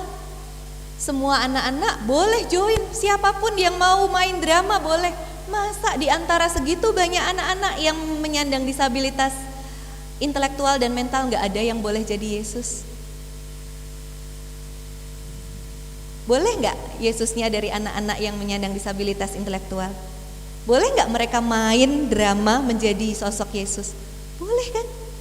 Nah, kalau mereka main drama dan sosok Yesus adalah anak-anak itu juga, terus difoto kan jadinya kayak gini toh, sama kan? Terus kenapa kita harus keberatan?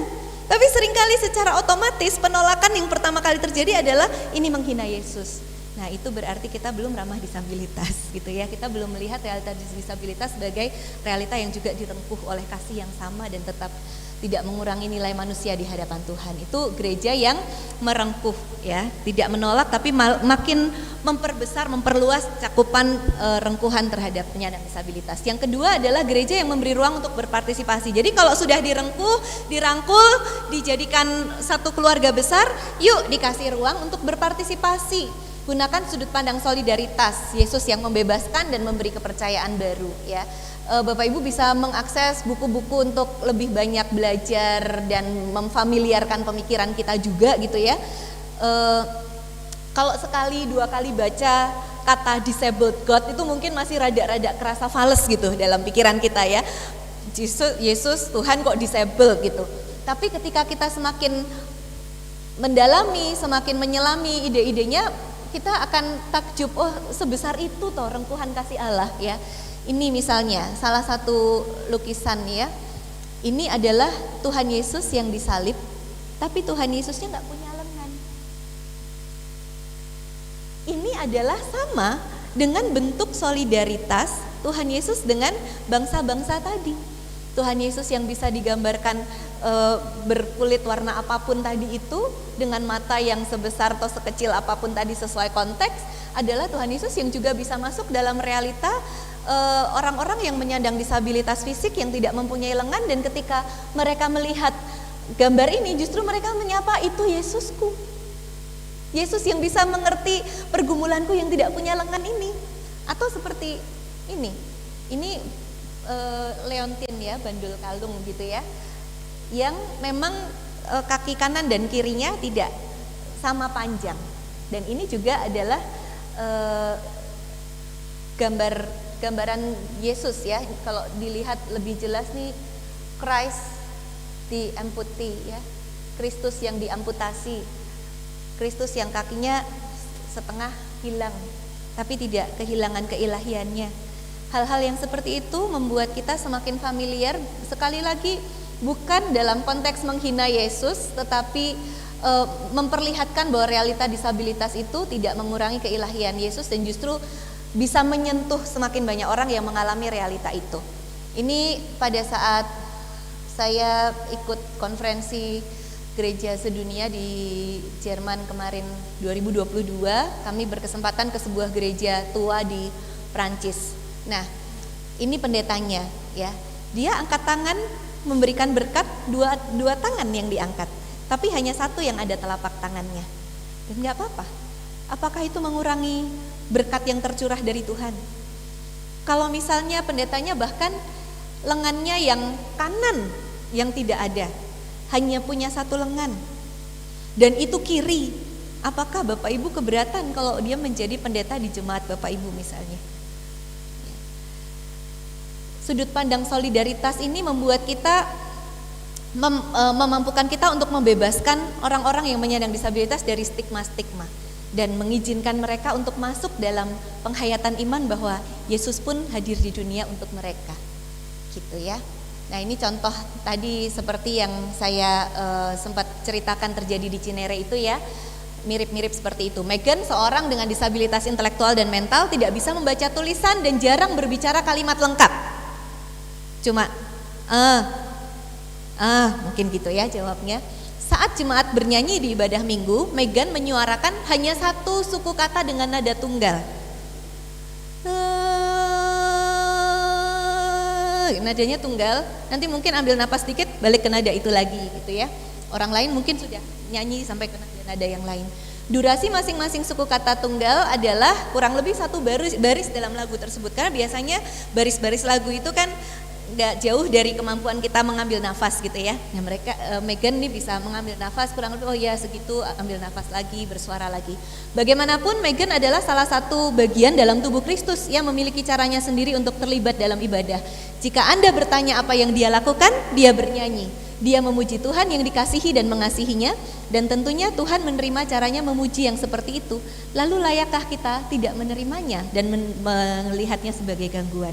Jadi gereja yang memberdayakan mestinya sudah membongkar paradigma-paradigma bahwa orang-orang yang tidak bisa mengikuti mainstreaming di gereja itu adalah gangguan gitu ya. Beberapa hal yang perlu diperhatikan terkait liturgi inklusi, misalnya kata-kata, narasi, teks lagu, tema ibadah, khotbah, termasuk ilustrasi, sudah disinggung Pak Wisnu juga ya. Pengumuman acara penyerta di luar ibadah minggu, apakah cukup ramah dengan disabilitas? Terjadi di sebuah gereja, saya melayani di situ kurang lebih dua tahunan yang lalu saya diundang. Gereja itu sedang merayakan HUT-nya, jadi perayaan-perayaan games dan sebagainya itu mewarnai acara sesudah ibadah. Dan disebutkan di warta menjelang ibadah itu, salah satu gamesnya adalah si buta menuntun si tuli. Lalu di penampilan wartanya itu ada orang tepuk tangan, ada yang hai gitu-gitu ya. Saya sedih banget mau mulai ibadah kayak jadi down begitu. Kok dijadikan joke seperti itu? Dijadikan sebuah games yang membuatnya juga tidak ada yang mengalami realita itu dan malah menjadi seperti bahan tertawaan. Nah, kalau kita tidak terlalu peka dan sensitif dengan hal-hal seperti ini, itu bisa menyakitkan sekali loh buat orang yang mengalami ya. Lalu apakah liturgi dan seluruh bagian ibadah kita itu mencerahkan? Ada edukasi untuk umat saat untuk menerima sesamanya. Kemudian penerimaan yang terus digemakan dalam gereja ya, tidak menganggap penyandang disabilitas sebagai pengganggu. Lalu akses yang terbuka ke arah altar dan mimbar, termasuk rangkaian liturgi yang bisa diakses secara visual dengan jelas. Di GKI Peterongan kalau ada pendeta yang dari luar mau berkhotbah di GKI Peterongan, salah satu bagian dari SOP majelis kami menghubungi pendeta tersebut dan mengatakan kami menyarankan ada tayangan untuk membantu penyampaian khotbah. Jadi kita tidak bisa memaksa setiap pengkhotbah memakai itu, tetapi menyarankan kalau kita bisa menjelaskan kenapa, karena itu menjadi salah satu bagian yang membuka akses juga buat orang-orang yang tidak bisa langsung menangkap pesan dengan cepat, dengan melihat sesuatu itu bisa ada akses yang lebih terbuka.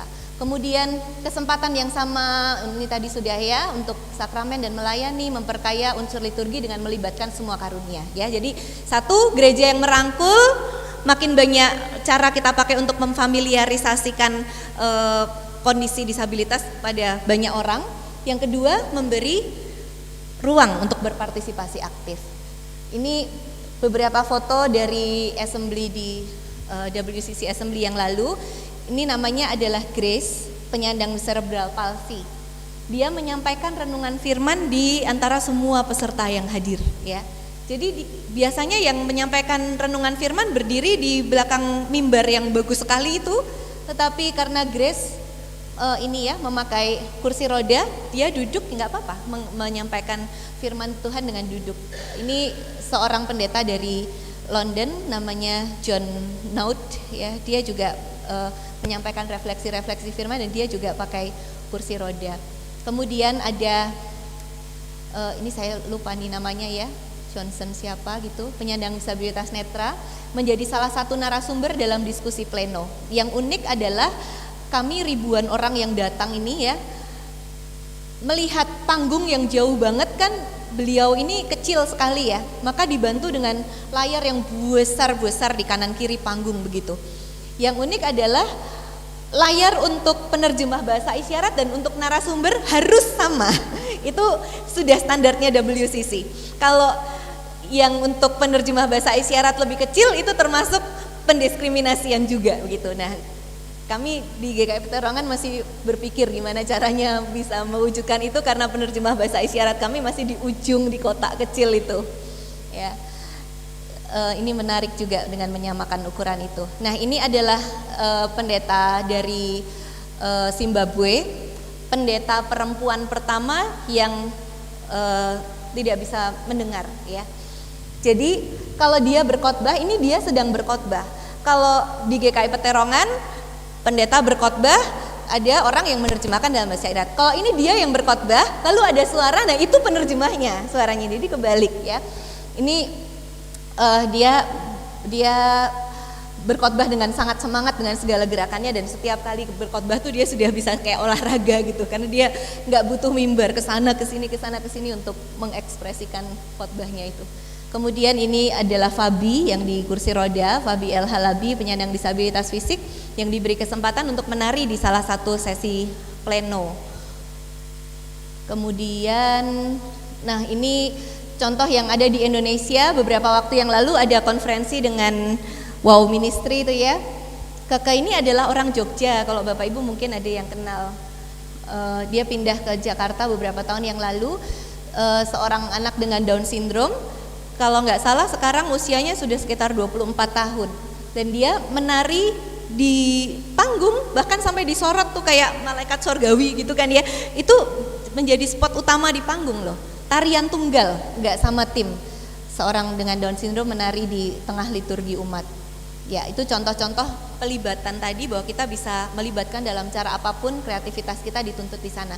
Lalu yang ketiga yang tidak kalah pentingnya adalah kalau sudah dibuka aksesnya, dirangkul, dikasih empowering untuk berpartisipasi, rawatlah itu, lalu kuatkan itu. Nah, ini tempatnya supporting group, edukasi teologi disabilitas seperti itu ya.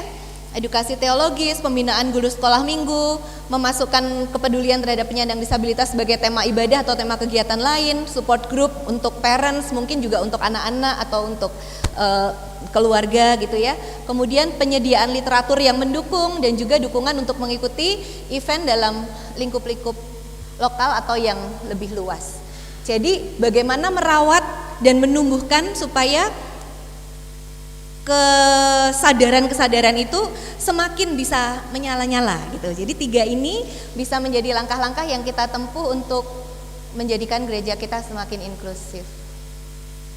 Ini yang kemarin saya sempat sebutkan pada Pak Jonah ya, buku pedoman pembina anak sekolah minggu berkebutuhan khusus. Ini terbitan Ditjen Bimas Kristen Kementerian Agama RI. Ini sudah publish dan free. Bapak Ibu bisa unduh di Google ya, lengkap di situ. Saya bersama dengan pendeta Yerusa dari GKI Pakuan ikut menulis dan saya mengedit juga buku ini. Lalu kalau ini tulisan akhir dari studi saya, program master saya itu bukan teologi Bapak Ibu, tapi special education. Kalau ada yang mau, tapi saya belum sempat terjemahkan dalam bahasa Indonesia. Tapi di file itu ada banyak contoh ide tentang akomodasi dan modifikasi, bisa ratusan. Lalu ini tulisan saya di Mitra GKI, majalah Mitra GKI, ini di koran kampus UKDW. Ada lagi yang ini ya, gereja yang inklusif. Ini judul artikelnya dalam buku Ziarah Iman, Ziarah Politik, diterbitkan oleh ATI. Sayangnya saya tidak boleh bebas men-sharekan yang ini. Kalau ada di antara Bapak Ibu yang butuh akses atau pengen baca beberapa artikel di sini, silakan hubungi saya, dengan senang hati saya akan emailkan. Ya. Jadi kita terus moving dari inklusi to belonging, dari inklusi to justice, keadilan ya, karena semua dicinta Tuhan. Oke, dari saya cukup sampai di situ. Terima kasih.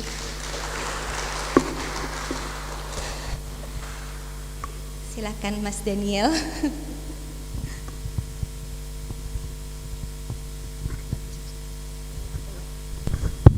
Baik Bapak Ibu, ini sudah mulai mendung, mau mulai hujan. Silakan Bapak Ibu, saya buka ruang pertanyaan. 1, ada lagi? 2, ya, monggo Mbak Pendeta. Ya, terima kasih Bu Pendeta Helen, terima kasih untuk materinya, sungguh sangat menambah wawasan saya. Yang ingin saya tanyakan, sebetulnya saya tertarik dari tulisan Ibu atau pendapat Ibu tentang special parents, begitu, karena dari pengalaman yang pernah saya alami, sebetulnya gereja itu sudah menurut ukuran saya ya sudah cukup terbuka dengan kehadiran teman-teman disabilitas. Salah satunya ada teman disabilitas yang bahkan orang tuanya tuh nggak tahu kalau dia tuh pengen nyanyi di gereja. Dia WA sendiri ke saya, bisa menggunakan WA. Mbak, saya mau nyanyi, diberi kesempatan tanggal berapa. Kalau saya balesnya lama, dia akan terus menerus WA sampai dapat jawaban dia bisa nyanyi tanggal berapa. Dan kalau nggak salah, ketika dia CD kemarin dia juga nyanyi. Dan ini yang menarik, nyanyinya lebih bagus daripada yang lainnya. Itu yang bikin orang-orang takjub, sampai memang kemudian yang saya dengar dari jemaat yang hadir, loh ternyata kok bisa. Itu yang terucap dari jemaat yang hadir. Tapi kemudian ada beberapa hambatan yang saya dapatkan ketika ingin mengajak untuk bergabung di dalam pelayanan itu, justru dari orang tuanya. Orang tuanya yang khawatir, jangan, ini penanganannya nggak semudah yang kamu kira, seperti itu, jangan nanti malah nyusahin, jangan malu-maluin. Itu yang pertama. Kemudian kasus yang lain, ada yang menjadi disabilitas karena sakit. Nah, kalau ada yang mengatakan bahwa wah itu nggak cuma disabilitas tubuhnya saja, tapi mentalnya juga sudah kena. Nah, penilaian tentang mentalnya itu juga sudah kena. Itu apakah berhak disematkan oleh orang-orang yang datang mengunjungi dia, ataukah memang harus dari seorang dokter yang menyatakan bahwa oh ya ini memang mentalnya sudah kena? Karena berdasarkan pendampingan yang dilakukan terhadap teman disabilitas ini karena sakit ini, ketika kita memberi masukan hal-hal apa yang harus dilakukan, paling enggak yang kami sampaikan saat itu adalah memang sabar ya, dari sisi spiritualitas dulu. Kemudian jawabannya adalah saya itu lumpuh tapi otak saya tuh masih bisa mikir.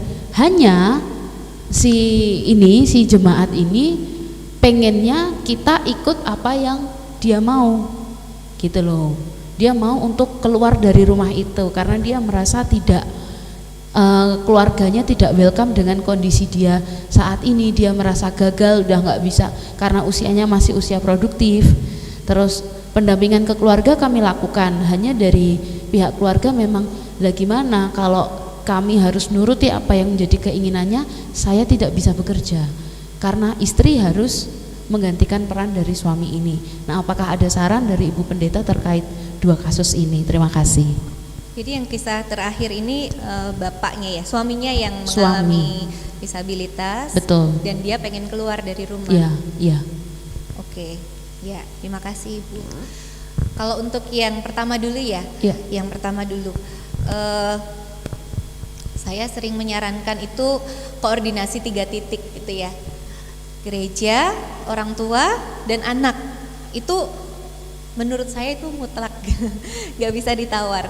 Karena gereja dalam hal ini mungkin yang lebih kenal anak ini dari sisi pembina sekolah minggunya atau guru sekolah minggunya, didampingi mungkin pendetanya supaya bisa menjadi jembatan komunikasi yang lebih mendalam dengan orang tuanya. Mungkin kalau ada yang guru sekolah minggunya merasa sungkan begitu.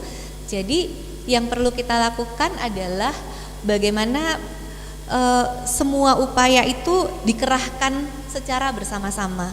Karena mungkin saja dari sisi keluarga orang tua punya power, dari sisi gereja mungkin ada ya somehow sebuah power tersendiri gitu dari gereja untuk anak ini. Anak ini pun juga pasti punya power dengan caranya sendiri, entah dia menolak, entah dia bikin sebuah tindakan seperti apapun, mungkin dia pun punya power gitu ya.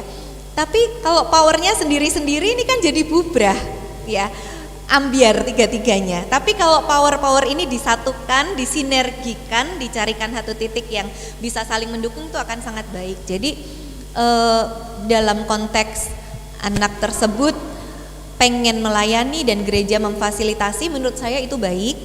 Tetapi alangkah baiknya kalau keputusan itu juga dikomunikasikan menjadi keputusan keluarga, sehingga keluarga tidak merasa bahwa gereja mengambil alih peran dan keputusan untuk anak ini, begitu ya. Bagaimanapun dia ada di tengah keluarganya selama bertahun-tahun dan orang tuanya pasti merasa punya otoritas juga terhadap dirinya, dan mungkin malah akan ada ekses yang tidak perlu gitu. Ada efek-efek samping yang tidak terlalu positif ketika orang tua ini merasa direbut langkahnya gitu. Jadi malah bisa menjadi sebuah konflik. Mungkin saya bisa memahami juga, mungkin anak ini takutnya kalau melibatkan orang tuanya malah nanti jadi nggak melayani ya kan, malah nanti pasti nggak boleh pasti. Nah itu fungsinya gereja bisa hadir untuk bisa menjadi jembatan. Jadi tetap komunikasi itu sangat penting sehingga keluarga dan gereja tidak berebut untuk memberikan peran buat anak tersebut. Sekaligus saat kita bisa hadir bagi keluarga, kita bisa masuk dalam peran menjadi sahabat sebetulnya. Sahabat. Jadi gereja menjadi sahabat bagi keluarga-keluarga yang sangat mengerti kepedulian mereka. Apakah mungkin memang pernah ada semacam trauma ditolak atau trauma kerepotan apa sehingga membuat orang tua ini merasa jangan dikasih karena nggak semudah itu nanti gini.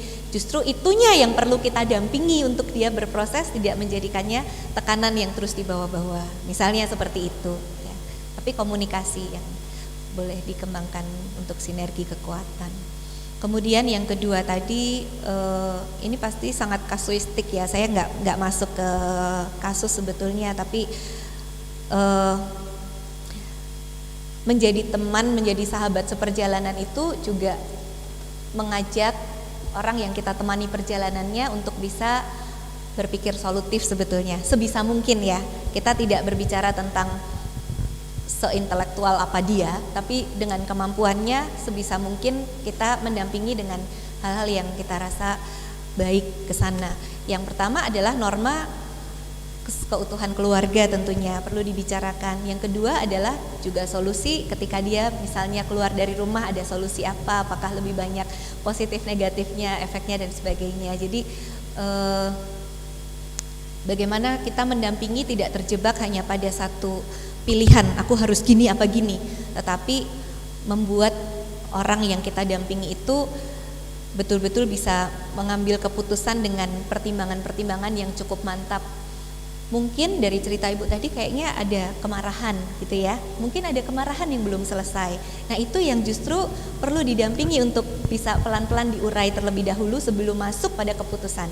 Biasanya orang kalau memutuskan dalam kondisi marah itu nggak valid keputusannya ya, dan malah akan lebih banyak disesali. Jadi masuk lebih kepada pengalaman-pengalaman pribadi dan pengalaman imannya.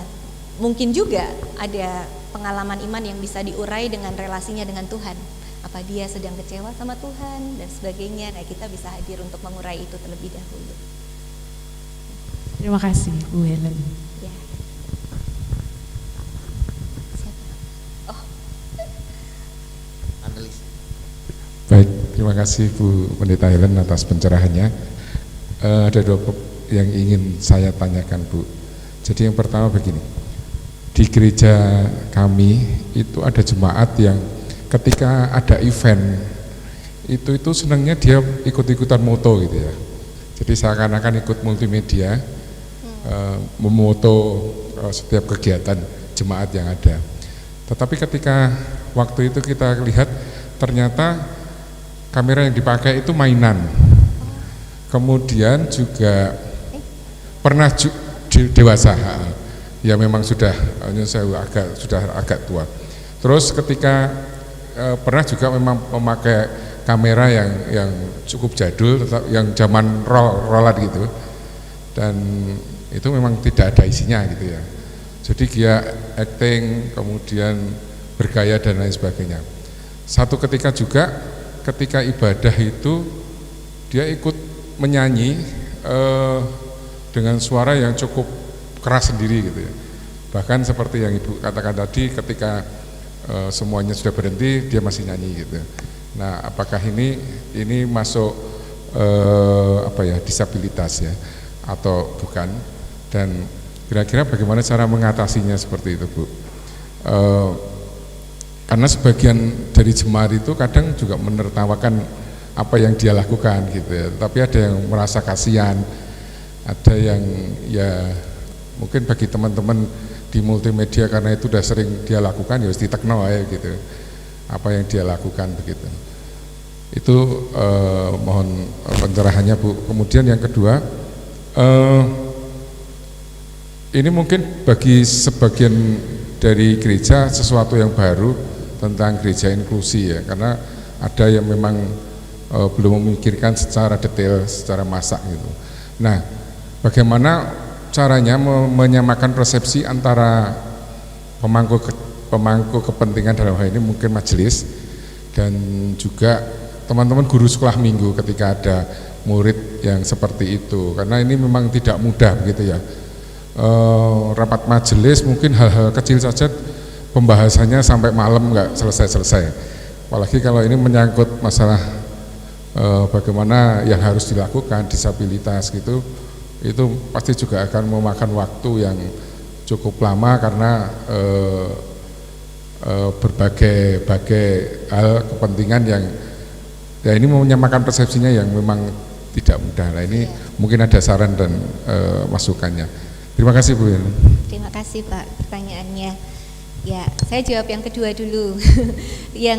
yang kita lakukan memang bukan hal yang mudah gitu. Jadi kita tetap menyadari bahwa berbicara tentang membongkar paradigma, memperbarui sebuah awareness ya, menawarkan sebuah awareness yang baru, membuat akses-akses yang terbuka yang lebih banyak lagi dan tidak semua orang merasa berkepentingan di situ. Memang itu semua bukan hal yang mudah, sehingga kita sendiri tidak menaruh beban tambahan dalam pikiran kita bahwa ini harus mudah, ini harus cepat, wah kok nggak bisa-bisa. Nah itu kita nggak perlu pikirkan itu, bahwa kita berproses melangkah dengan apa yang kita bisa. Yang kemarin sempat saya bagikan adalah langkah dari GKI Peterongan untuk mengawali dengan teologi disabilitas diperbincangkan dalam PA majelis, Pak. Jadi bukan bermaksud untuk top down, bukan bermaksud untuk eksklusif kenapa majelis dulu gitu, tetapi kenyataannya sistem yang ada di gereja-gereja presbiterian, majelis jemaat adalah penentu kebijakan untuk semua umat kan. Jadi ini bukan sebuah langkah untuk memfeta kompli bahwa majelis jemaatnya sekarang dikasih tahu dulu supaya segera harus bikin, tapi majelis jemaatnya disadarkan terlebih dahulu. Ketika kesadaran itu belum berhasil satu kali nggak apa-apa, besoknya dibuat lagi, mungkin bukan dalam bentuk PA tapi dalam bentuk talk show dengan menghadirkan penyandang disabilitas sendiri untuk bercerita tentang pengalaman imannya atau apa. Itu kita bisa variasikan banyak hal tuh kalau untuk bentuk-bentuk acaranya. Tapi bahwa majelis jemaat membutuhkan sebuah pencerahan terlebih dahulu, menurut saya itu sebuah langkah strategis yang sangat baik ya. Saya juga punya seorang teman, saya maaf nggak bisa sebutkan gereja tempat melayani, tapi secara akademis modalnya tuh lebih banyak dari saya sebetulnya. Karena saya S2, dia sudah S3 untuk special education, pendeta jemaat. Tapi beliau merasa begitu stres di jemaatnya karena majelisnya tidak bisa menerima bahwa mereka perlu menggerakkan jemaat untuk teologi disabilitas. Jadi majelis jemaat bukan satu-satunya, tapi sebagai penentu kebijakan strategis yang akan mewarnai, majelis jemaat perlu menjadi salah satu pintu masuk yang pertama gitu. Kemudian setelah itu edukasi teologi untuk semua jemaat, lalu bisa kita hadirkan ruang-ruang diskusi. Nah, untuk selama ini yang justru saya lihat lebih banyak muncul malah justru memang di pelayanan anak, Pak. Karena dengan anak-anak yang semakin banyak mengalami ADHD, autisme, Down syndrome, beberapa disabilitas yang lain, itu membuat guru sekolah minggu menyadari kok kita nggak dibekali apa-apa.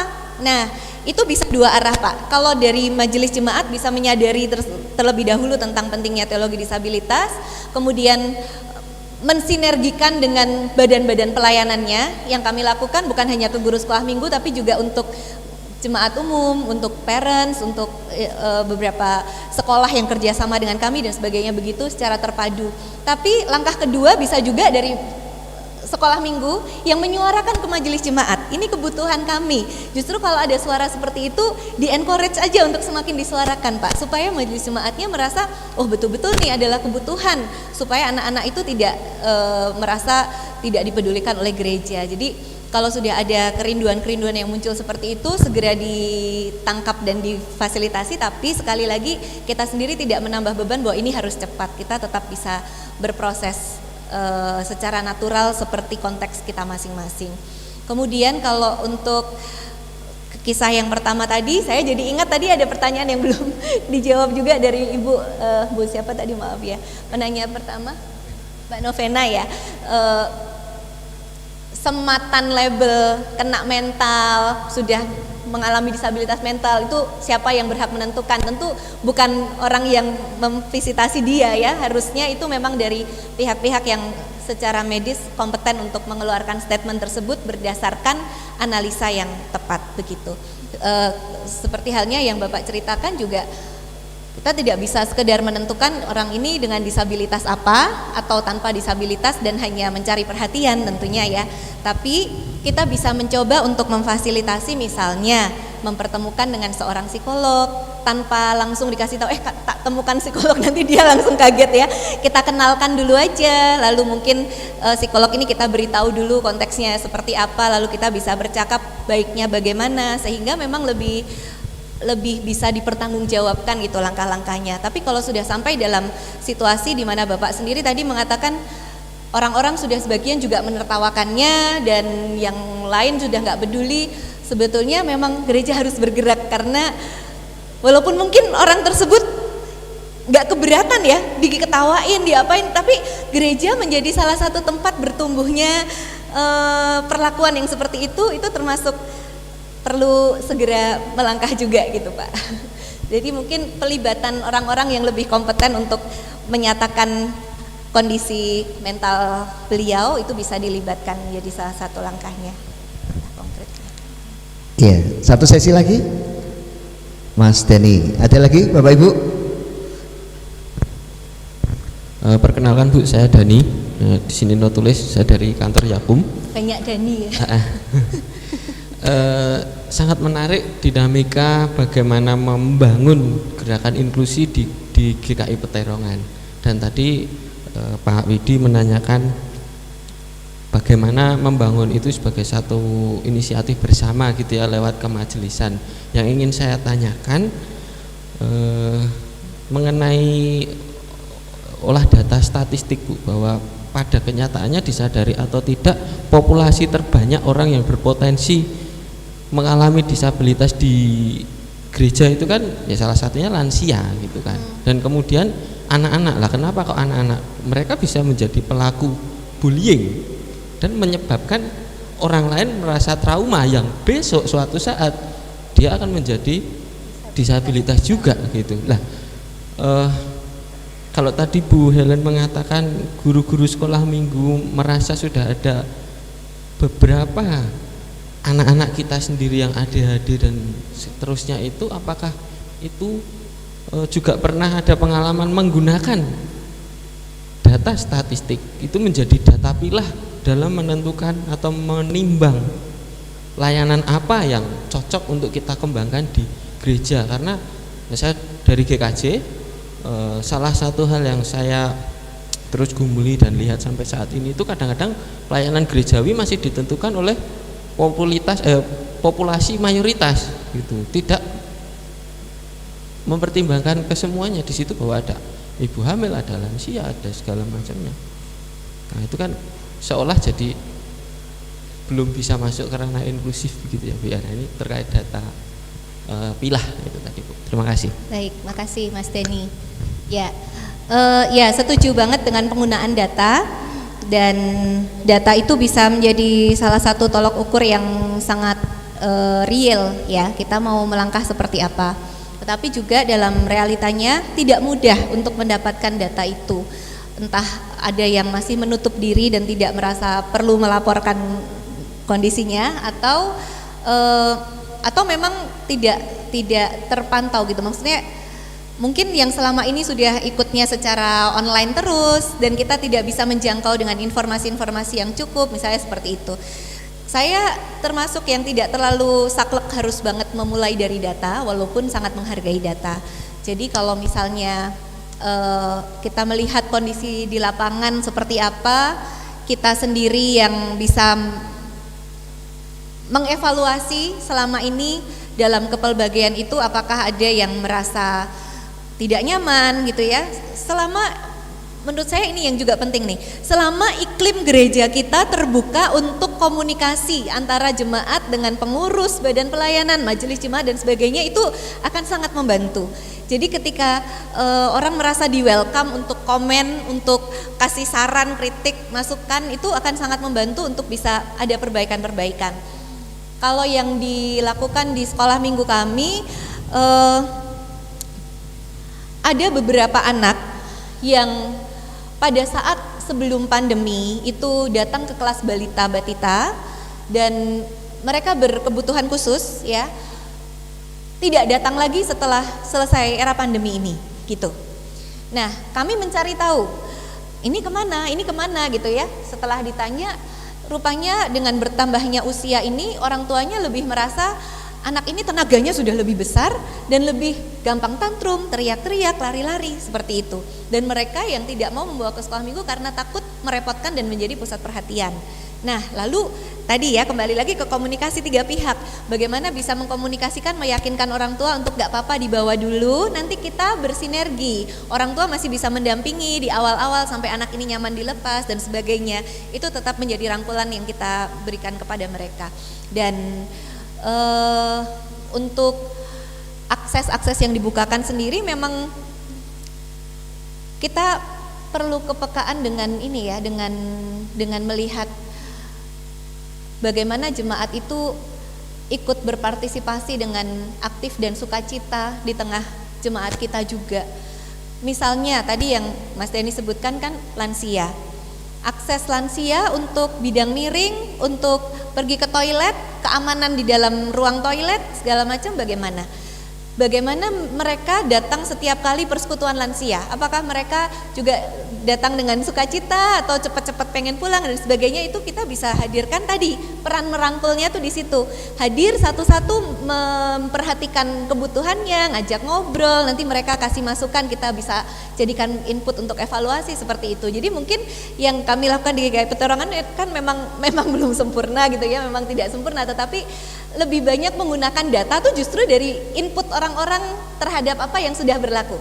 Kalau dari data yang penyandang ini ada berapa, itu kami merasa itu sangat tidak valid karena kecil sekali dari kenyataannya yang data tersebut terisi seperti itu. Lalu dengan mendekati jemaat yang juga memiliki pengalaman dengan disabilitas dengan dirinya sendiri maupun anaknya, muncullah yang kemarin saya sharingkan juga tentang special parent community itu. Jadi perjumpaan-perjumpaan yang ternyata membawa kita bisa membuka ruang-ruang baru. Nah itu makin ditumbuh suburkan dalam jemaat sehingga itu menjadi sebuah menghadirkan rumah bersama gitu di tengah jemaat kita. Ya, tapi selama masih bisa mengupayakan data, upayakan Mas. Data baik juga, perlu juga. Iya, tepuk tangan buat Bu Pendeta Helen. Terima kasih untuk sharing baiknya Ibu Pendeta.